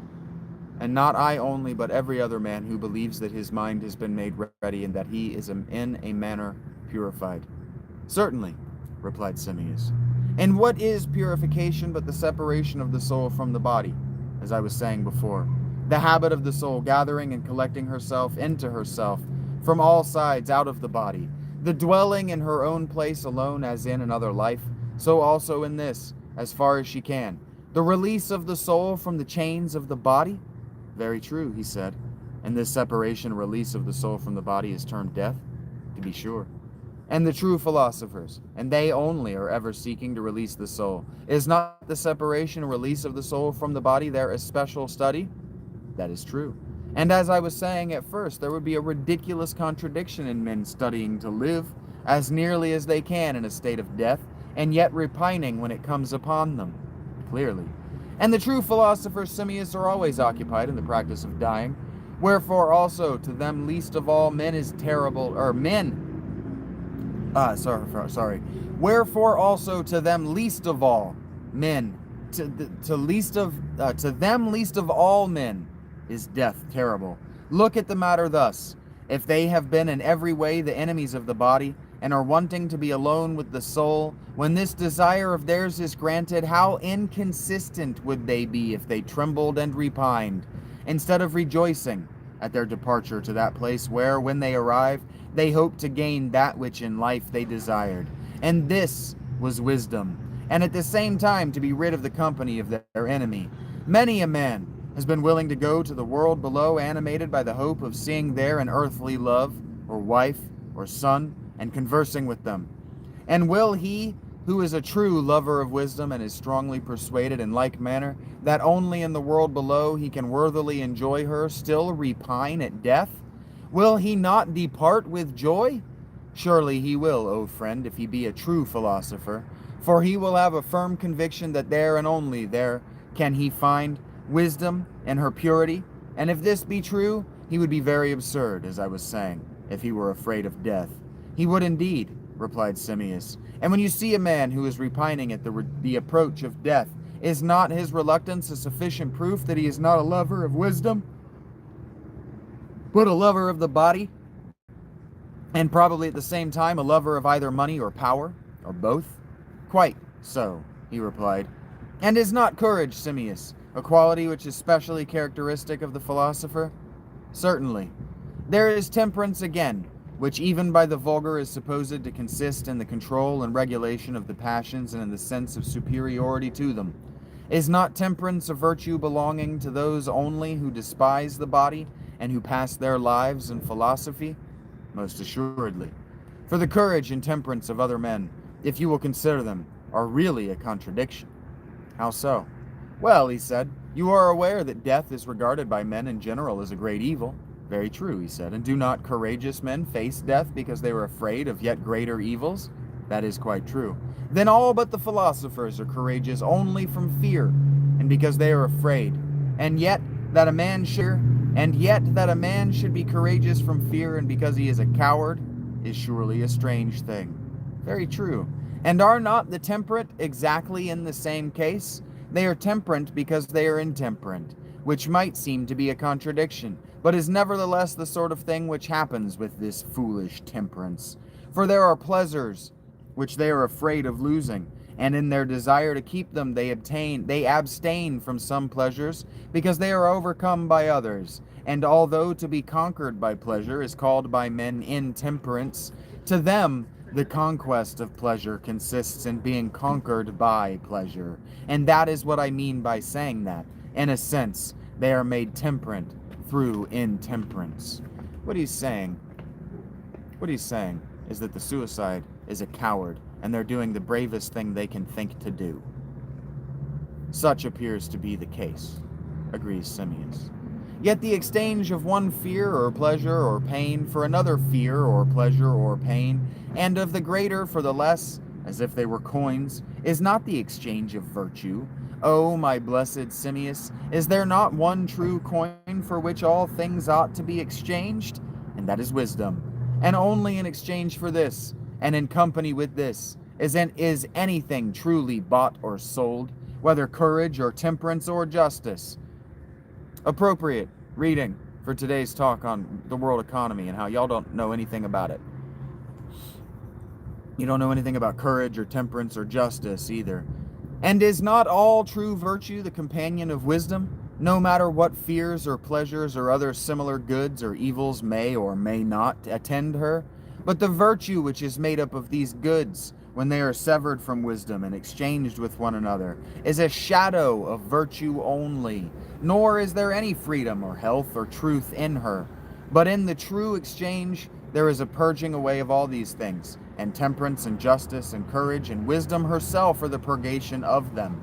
The founders of the mysteries, that is the mystery cults, would appear to have made a real meaning, would appear to have had a real meaning, and were not talking nonsense when they intimated in a figure long ago that he who passes unsanctified and uninitiated into the world below will lie in a slough, but that he who arrives there after initiation and purification will dwell with the gods. That right there, that sentence right there, is a sentence underlying the entire Christian worldview and afterlife. So the whole thing of like damning suicides only happened in Christianity circa the 1300s after the Viking culture was introduced, because the normal out in a Viking life was suicide. It was considered the brave thing to do.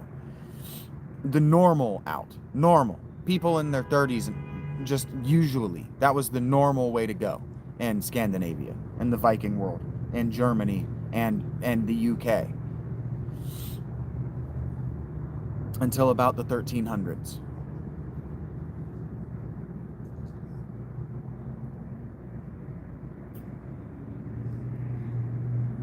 And so what he's saying here, the founders of the mysteries, the founders of the mystery cults, only a handful of people were interested in their afterlife in the ancient world. And the mystery cults were where you went to make sure that you had a place waiting for you when you died.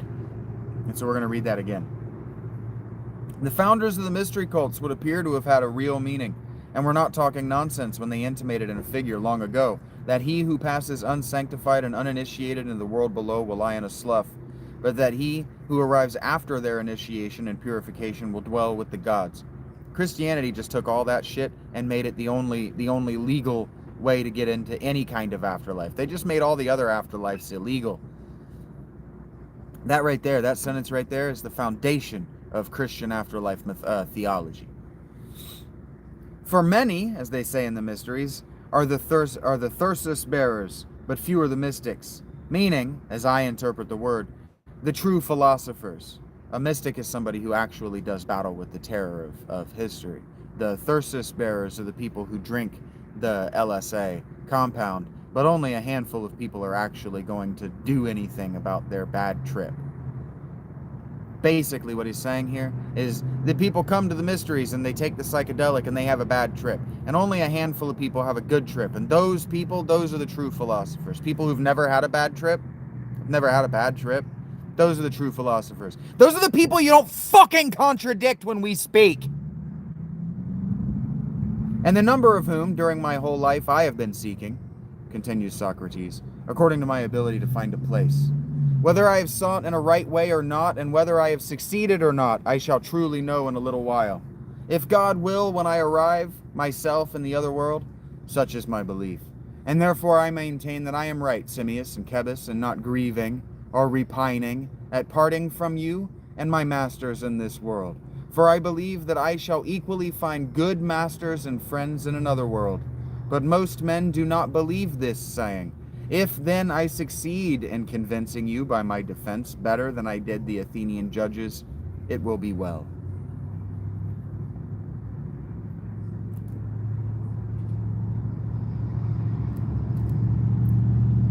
Kebus answers, I agree, Socrates, in the greater part of what you say, but in what concerns the soul, men are apt to be incredulous. They fear that when she has left the body, her place may be nowhere, and that on the very day of death she may perish and come to an end. Immediately on her release from the body, issuing forth dispersed like smoke or air, and in her flight, vanishing away into nothingness. If she could only be collected into herself after she has obtained release from the evils of which you were speaking, there would be no good reason to hope, Socrates, that what you say is true. But surely it requires a great deal of argument and many proofs to show that when the man is dead, his soul yet exists, and has any force or intelligence. True, Kebus, said Socrates.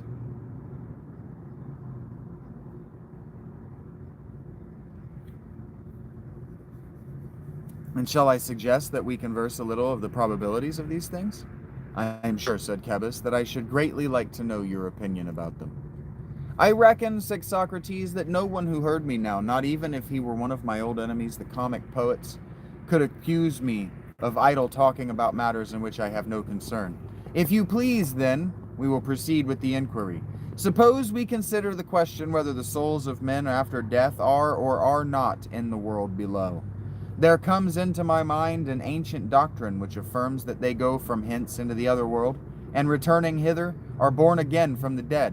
Now if it be true that the living come from the dead, then our souls must exist in the other world. For if not, how could they have been born again? And this would be conclusive if there were any real evidence that the living are only born from the dead. But if this is not so, then other arguments will have to be adduced. Very true, replied Kebus. Now he's getting into a transmigration of the soul argument, which isn't what you wanted. What you want to know is if he's going to get into an afterlife. Afterlife is a fucking metaphor. It's a fucking metaphor, is what the afterlife is.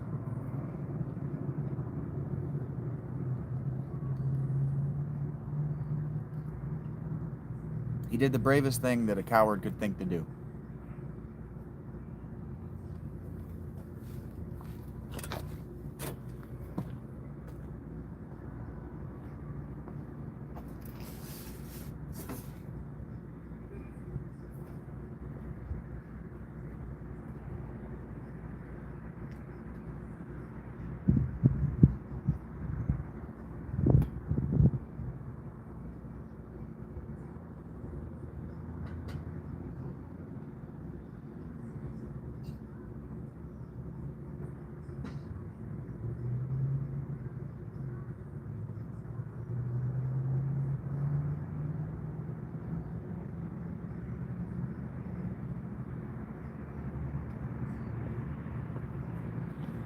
The ancient world believed that the way in which you died was the only thing that mattered in telling the story of your life. The ending was the beginning. The way you died was how you lived. Because the ancient world understood that we're all liars.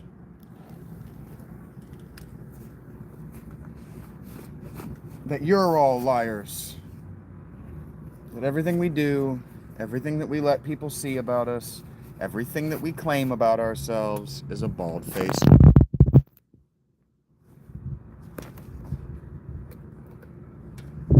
So they believed that the way you died spoke to who you really were.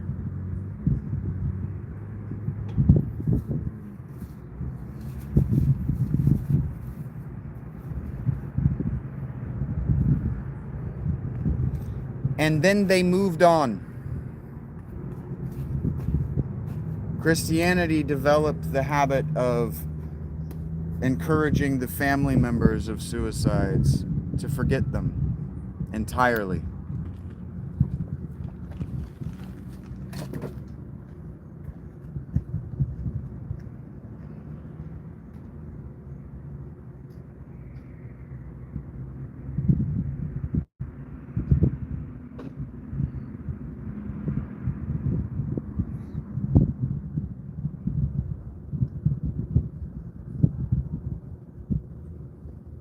Because the fact of their exit and the testament of the manner in which they did it, the fact of their the fact of their exit and the manner in which they did it said that their selfishness was so profound that they didn't care about you at all. It didn't even occur to them to think about you. So don't think about them. That was the Christian answer. And Socrates said that that was the bravest thing a coward could do.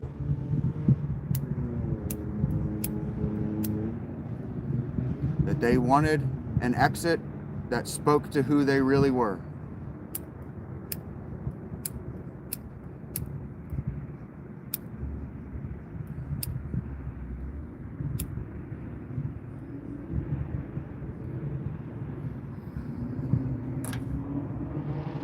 And what they wanted to do was drop an atomic bomb right in the heart of your family.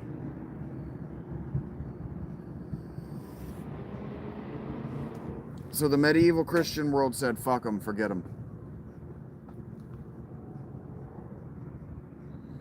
That was Socrates' opinion, according to Plato. Plato wasn't actually there, so I don't know if that actually was Socrates' opinion. Plato didn't hear him say that.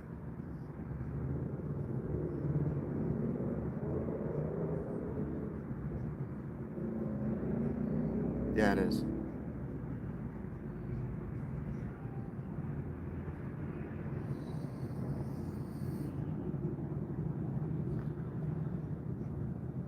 Self-harm isn't harming you. It's a microaggression of the people around you.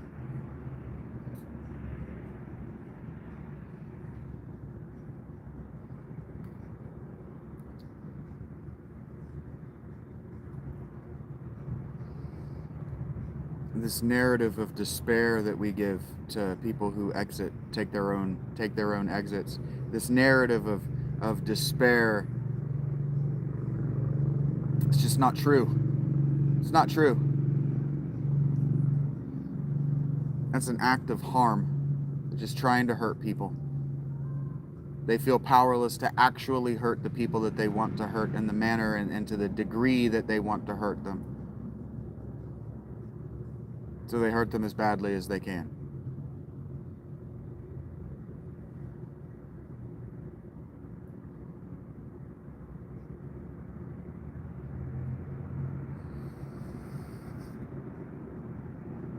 Suicide is an act of fundamental evil.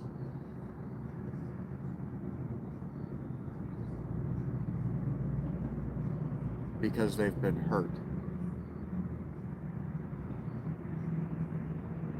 Because they've been manipulated.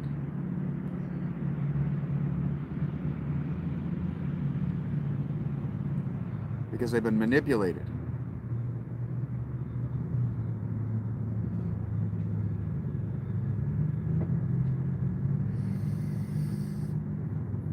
Suicide is attention-seeking behavior. It's saying, you didn't pay enough attention to me, and now you'll never get to ever again. It's literally taking your toys and going to a new sandbox. It's literally putting your toys in a sandbox.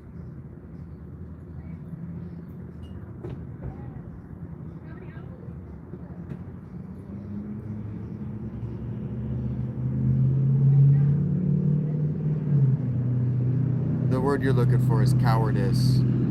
Coward, I-C-E, cowardice. I don't know why.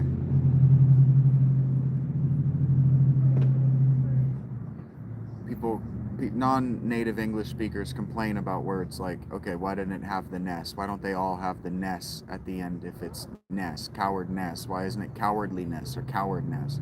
And the answer is poetic license. Cowardice was an easier word to rhyme with than cowardness. Coward is also probably a French word, and the ICE is probably a French suffix for ness. The answer is poetic license.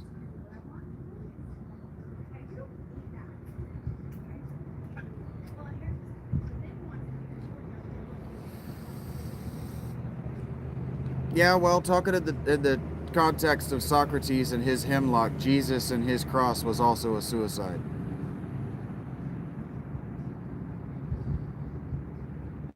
It's the bravest thing a coward could think to do, climb on a cross. Martyrdom is the bravest thing a coward can think to do.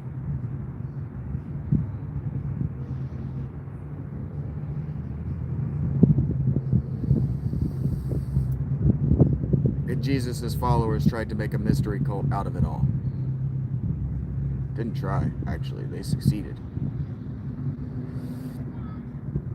They succeeded in making the eternal life of the mystery cults before Jesus, and making all of those cults illegal, and making the mystery cult that they made with Jesus out of the scraps of those things that they knew about as uninitiates. It worked.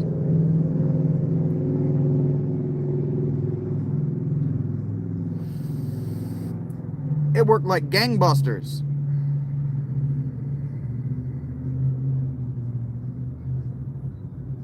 But what did it effect? What did it effect?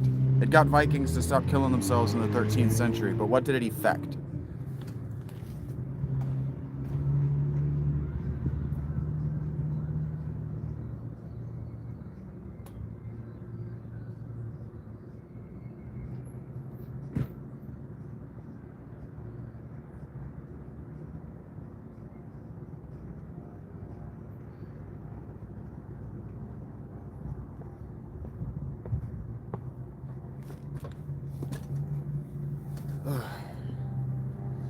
Yeah, it's against Jewish law, for sure. It's against Jewish law, because Jewish law is fertility cult. There probably actually isn't anything in Torah expressly forbidding suicide.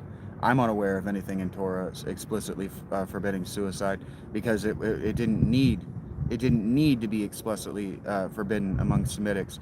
Semitics understood what Plato understood. When he said that we belong to the gods, we are their belongings. The Jews understood that they are slaves to Hashem. Slaves. Jews don't have free will. Jews have to run their will by God. Job makes this very clear. Even Job's attempt at free will mourning. God tells him, nah, you get one way. There's one way to approach me. And it's not that. This free will shit ain't it. By the way, free will theology is Viking.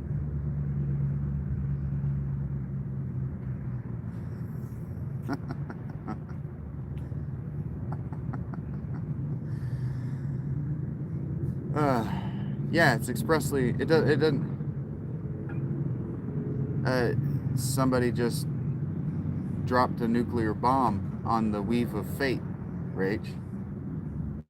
Your infights feel like they're going to implode because all of the social binding holding you together was just ripped a giant hole in it. What happened to my tent when a giant hole was ripped in it? It eventually caved inside itself. It didn't go flying out the hole, it just caved in on itself.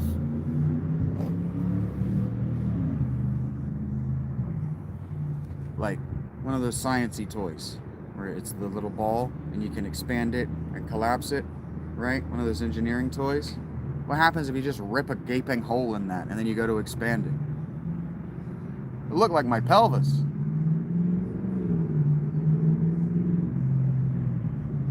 Anything that was supposed to be in it is going to go flying out the hole. Not really. It's going to collapse in on itself. Why are you small or insignificant? That was their goal. Why does it affect you in any way? You have something to compare yourself to. Well, I'm not that weak. I'm not that small. I'm not that insignificant. I'm not that much a coward.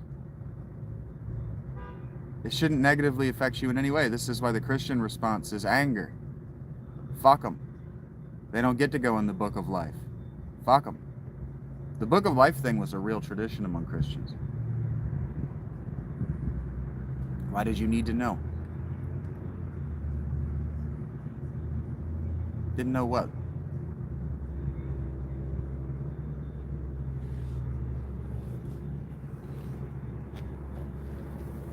You didn't know that he kept the secret from you? Weird. Same thing that people say when somebody turns out to be a cannibal. Oh, I didn't know he ate people. How would you have? Maybe you could. Maybe you could have. Maybe.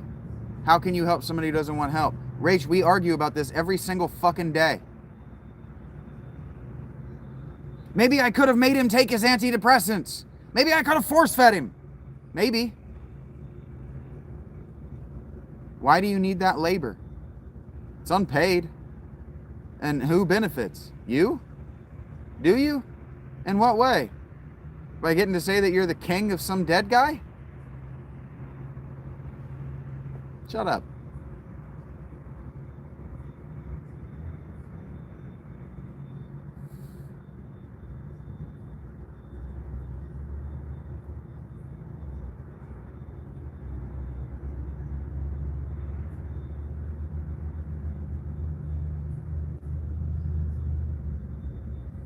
You don't have anything to be sorry for.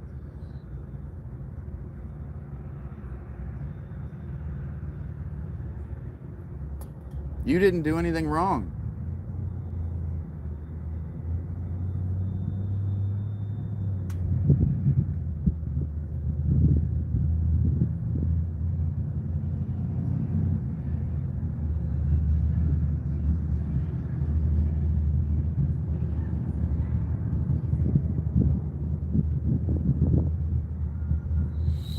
It's just selfish. It's just selfish because you're leaving a mess.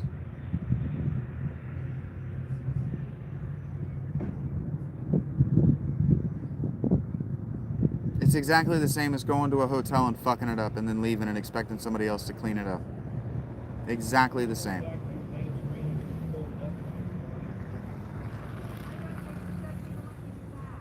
You don't have anything to be sorry for. Seriously, how are you supposed to know that somebody's keeping secrets? They're keeping secrets. This is why the ancient world only judged you based on the way in which you died.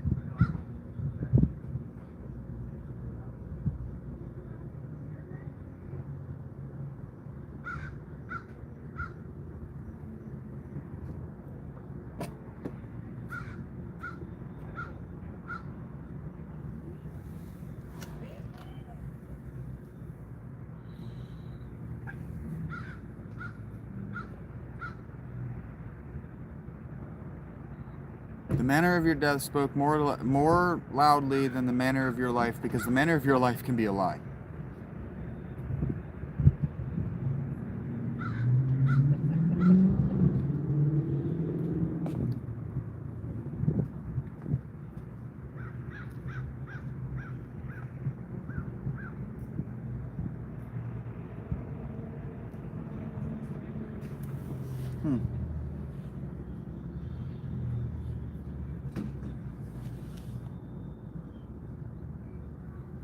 These shoes are heavy and they're stiff, so they give me lots to work against with my feet. So my feet are tired. I've been sitting here like flexing against the inside of these shoes, trying to stretch them out. But the fabric they're made with isn't real stiff leather, so I don't actually need to. They conform and they shape around my foot as I walk in a really nice way. I'm glad I got these instead of the shoes I was going to get, because the shoes I was going to get didn't do that. They were leather, so the leather would form around my foot instead of the other way around.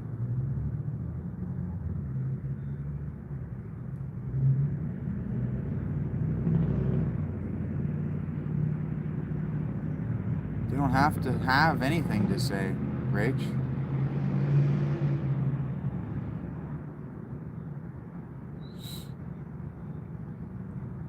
You don't have to have anything to say. That's kind of the point. You asked me to read on the subject. You asked me, look, I wrote a whole essay where I said that I have suffered a lot of betrayal, loss, death, and I wanted to know how the ancient world reacted to it. And so you asked me, do you know how the ancient world reacted to this? And I said, I know exactly how the ancient world reacted to this. Christianity and Judaism avoid it. They don't talk about it, they just forbid it and they move on. Because the subject matter itself in those faiths is obvious, right? So theology doesn't need to bother itself with the self-evidence. Okay? So theology says things like, God made us. And that was enough. You don't get to kill something that God made. You don't get to destroy things God made. You don't get to destroy things God made.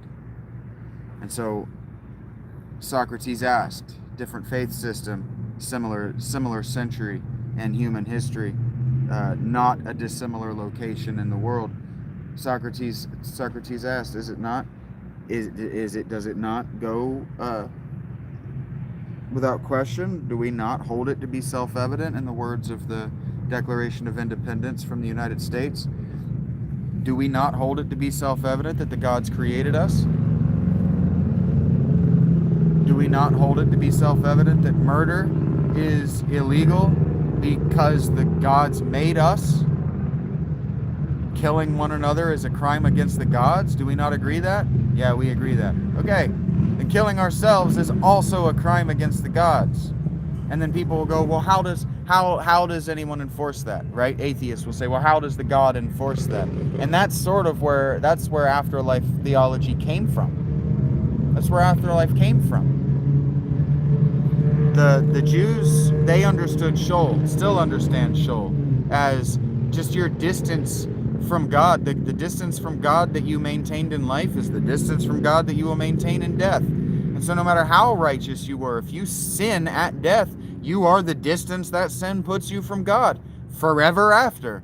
And killing a human being is the greatest sin you can do against God, because there's no other material thing that you can do to harm God and harm God's plan besides take it into your own hands to take an agent, an actor out of God's play. When we alter the script, the story changes. That's called playing God. Altering the script, altering the story, affecting the narrative with our will, that's called playing God. Killing human beings, only God's allowed to do that. It's very simple. It's a very simple logic chain.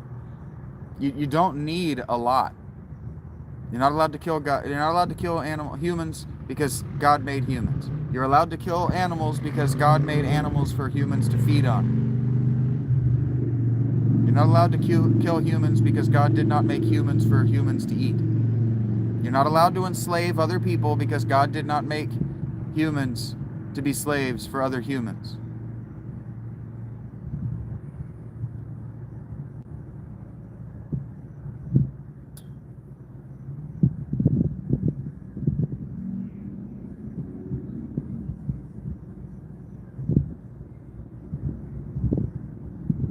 And then it gets confused when they come in and say, okay, well, God said that since you already have slaves, this is how you treat them.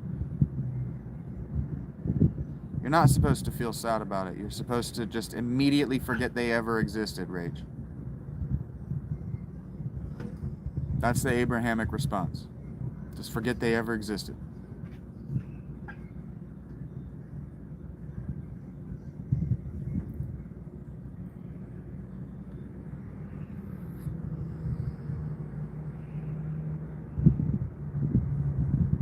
Because if they remembered to care about you, they wouldn't have done that. So you no longer owe them the debt of concern. They cut that cord. There's no longer a transfer of goodwill between the two of you. You transferring goodwill to their spirit does nothing. It does nothing. All it does is make you sad.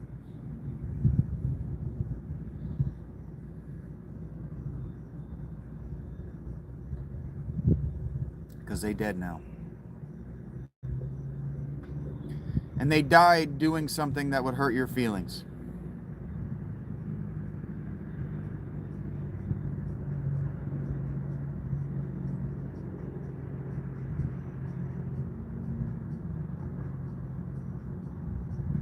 Because a simple, nah, that would hurt her feelings, so I won't do that. That would have helped. Instead of thinking about how you could help him, he should have been thinking about how he could help you. This is why egotism and selfishness are so evil. That's why they're so harmful.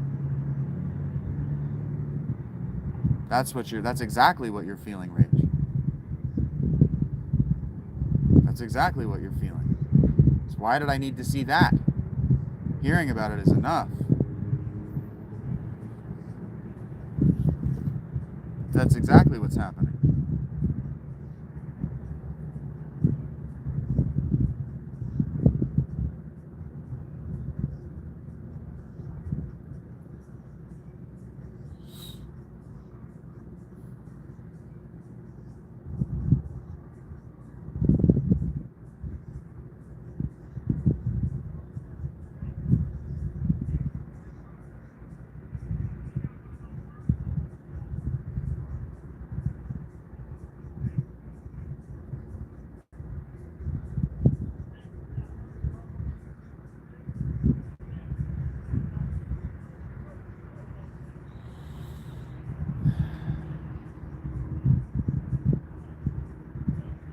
See, it's hard. It's hard to be consistent because pretty much all of my favorite artists are suicides.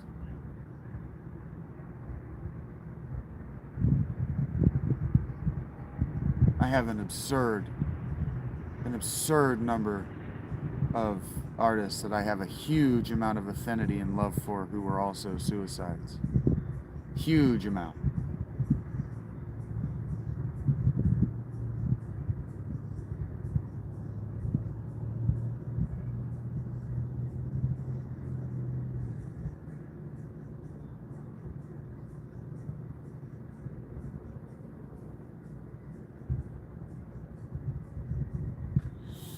And what I have, I guess, is acceptance. I've just come to a place of acceptance.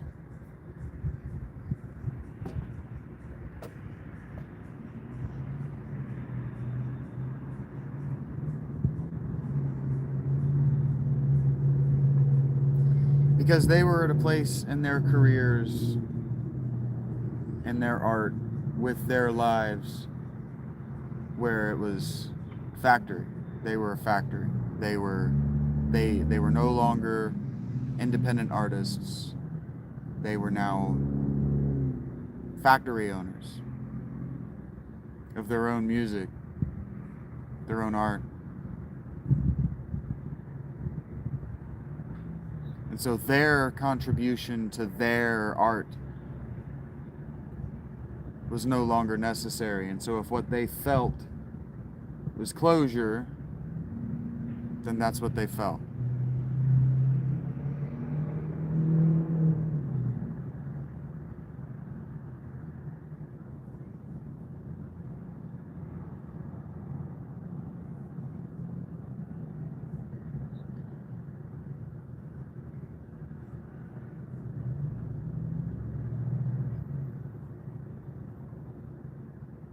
But I don't know. I don't know if I believe in transmigration of the soul. If I believe in reincarnation, I don't know that suicides get to come back. I don't think it makes sense. Hey, Striker. I don't think it makes sense.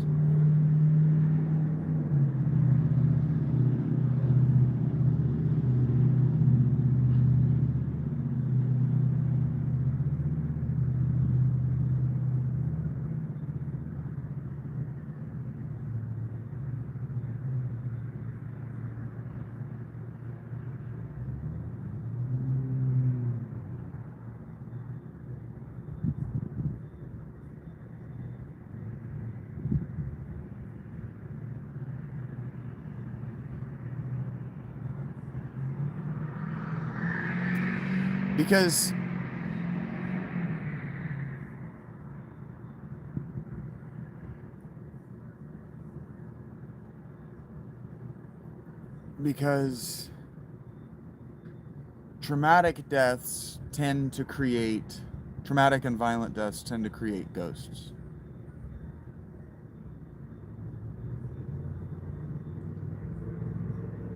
So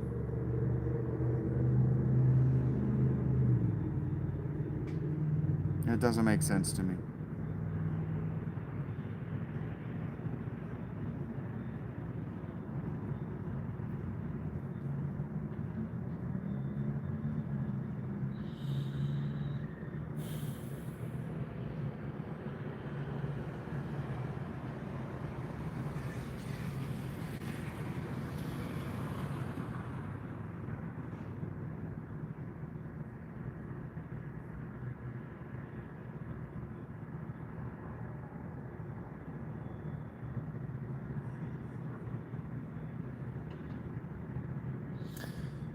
But I don't know.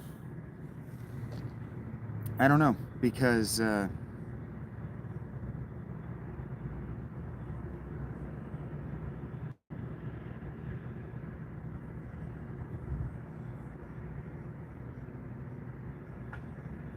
was normal. It used to be normal. I think you've thanked me a few times.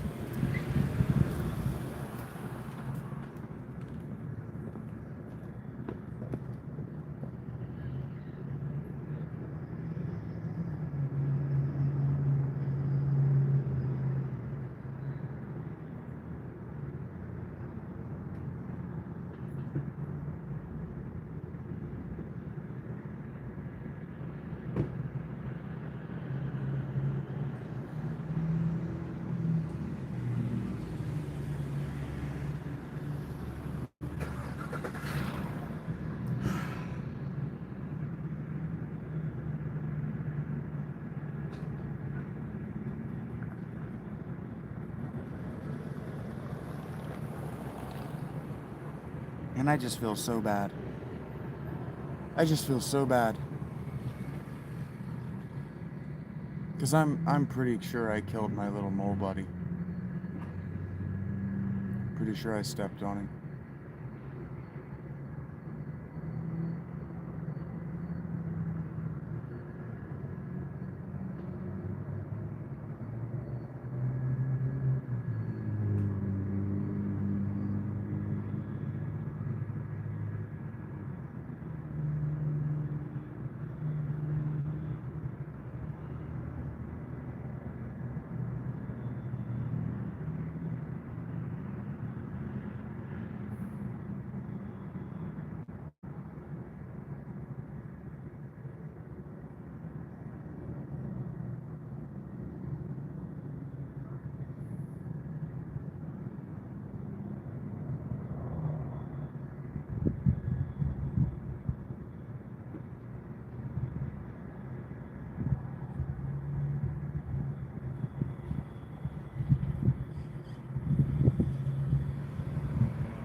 But I know Lucas is okay.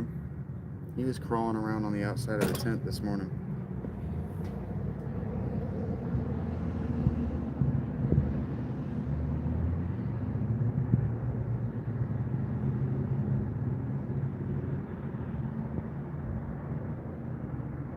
I legitimately don't know what a mole was even doing at ground level like that, running around on the grass for me to have stepped on it.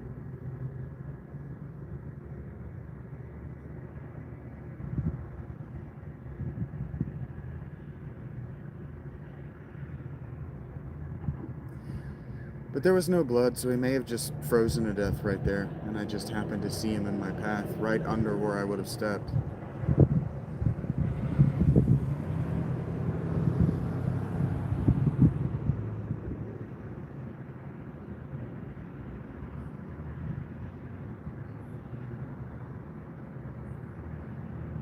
But it eats at me. It's a bummer.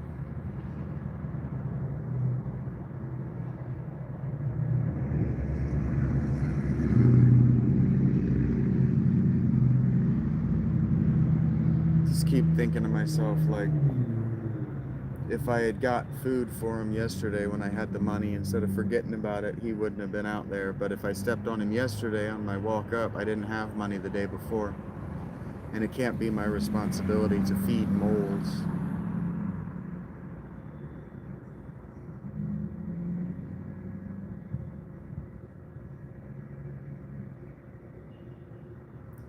We don't think about it a lot, but animals die a lot. That's why they have so many babies.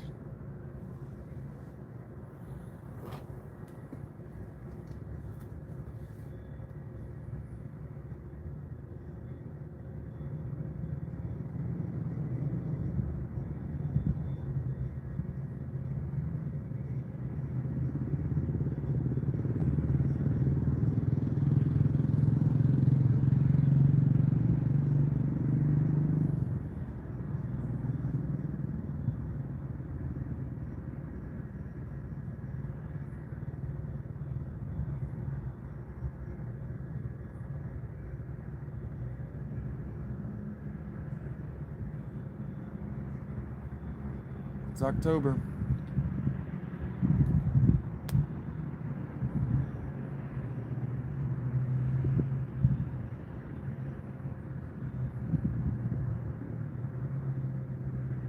Need something good?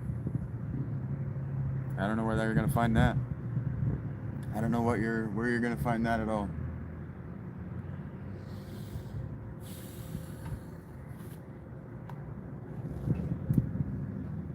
Feels like it's gonna rain.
It's cold in here.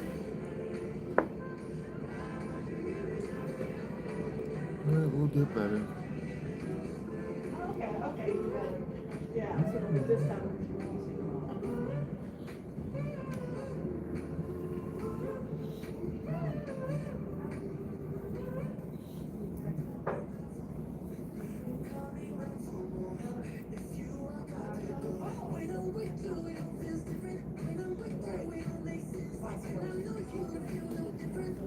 So when's it gonna be available?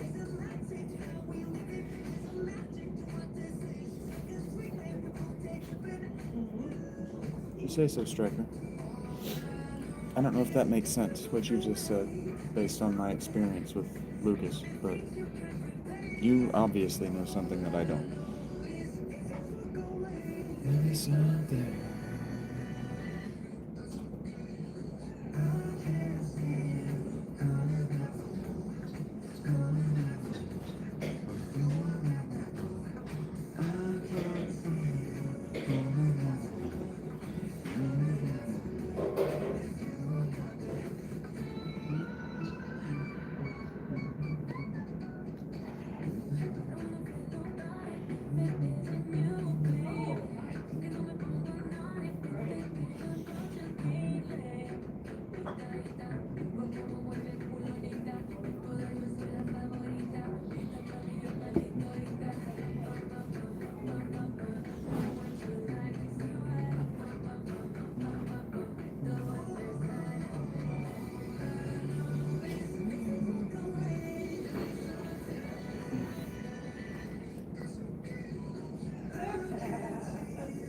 Now, is it furnished? How's it work?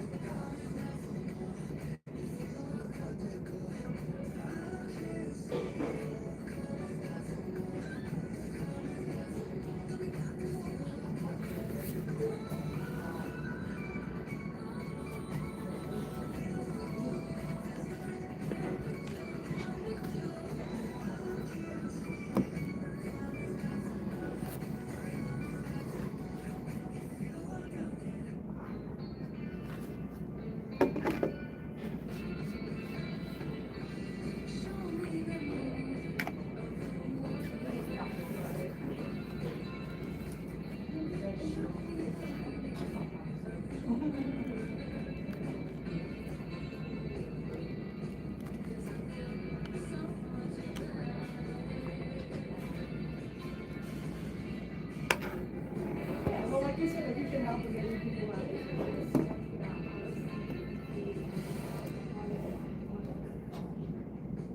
Right.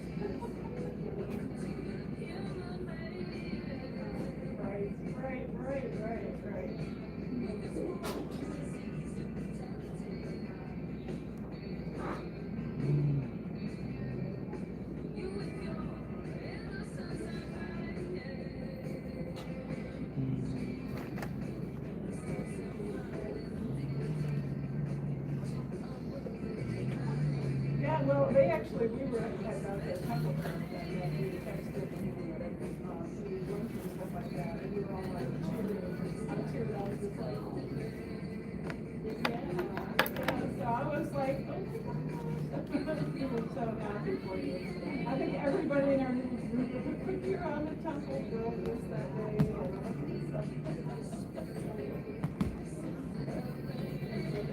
And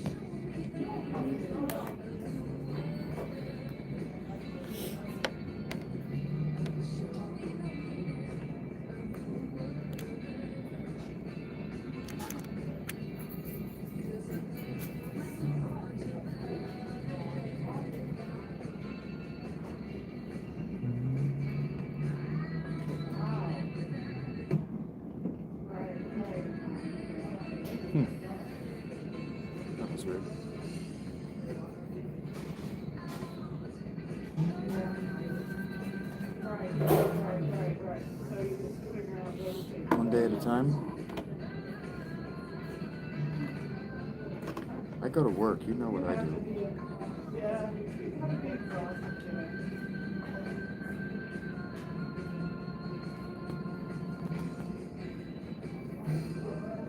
You don't even need to ask me that question. You already know what I do. There you go. Good. I call the despair nothing, and I have a whole podcast about it. What I do when I'm despairing, when I'm engaging with the nothing.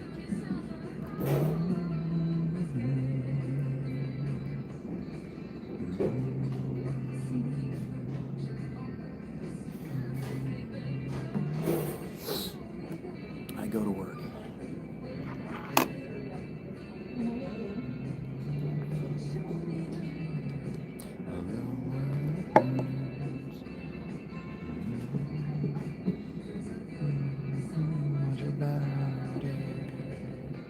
I'm despairing right now, and you just wouldn't even know it.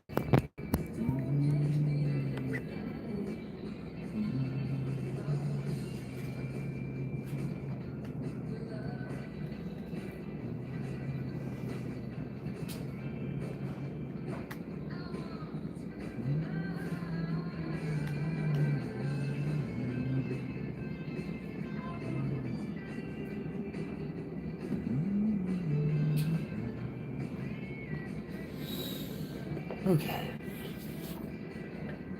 Let's play something. Do we have any requests?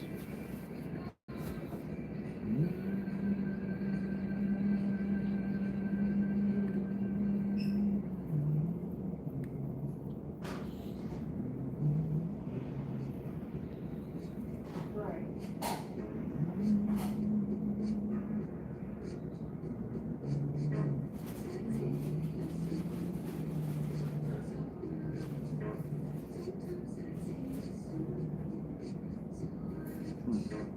I have strange calluses on my left hand. Must be from the controller.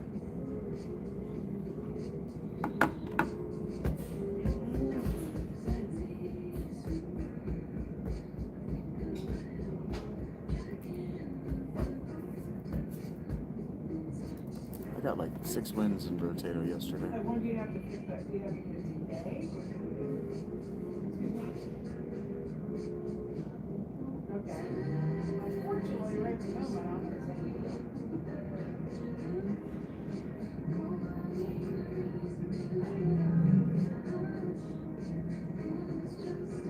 I'm gonna say I would call Brother Tyree and, huh?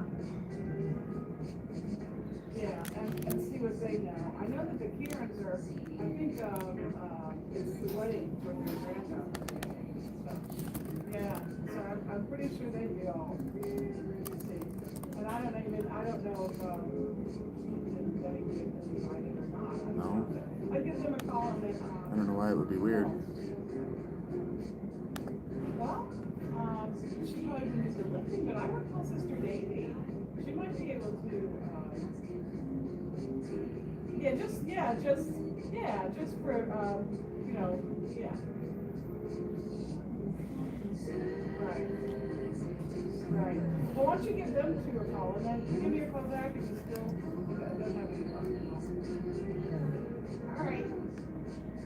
Yeah, because if it really, I mean, I can get there and stuff like that. I wanted to do some, food shopping here, but if it's coming out and nobody can get you, I can be over there.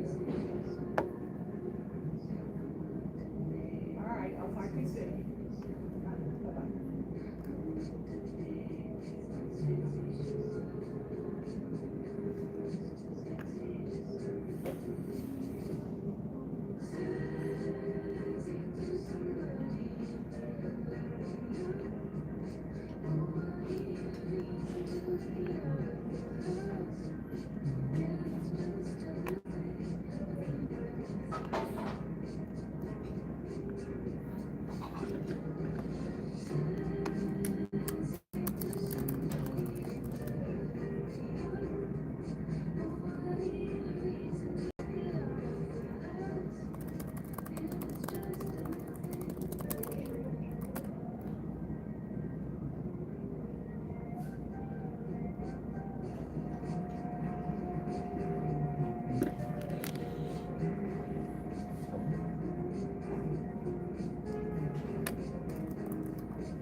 Yeah, I don't think.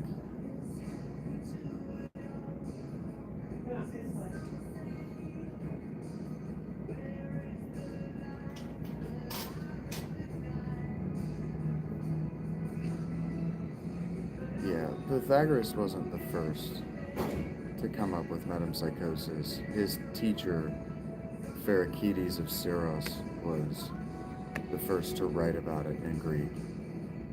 But Pythagoras wasn't the first, and he didn't term it. His teacher did. Anyway, I'll see you in a few minutes.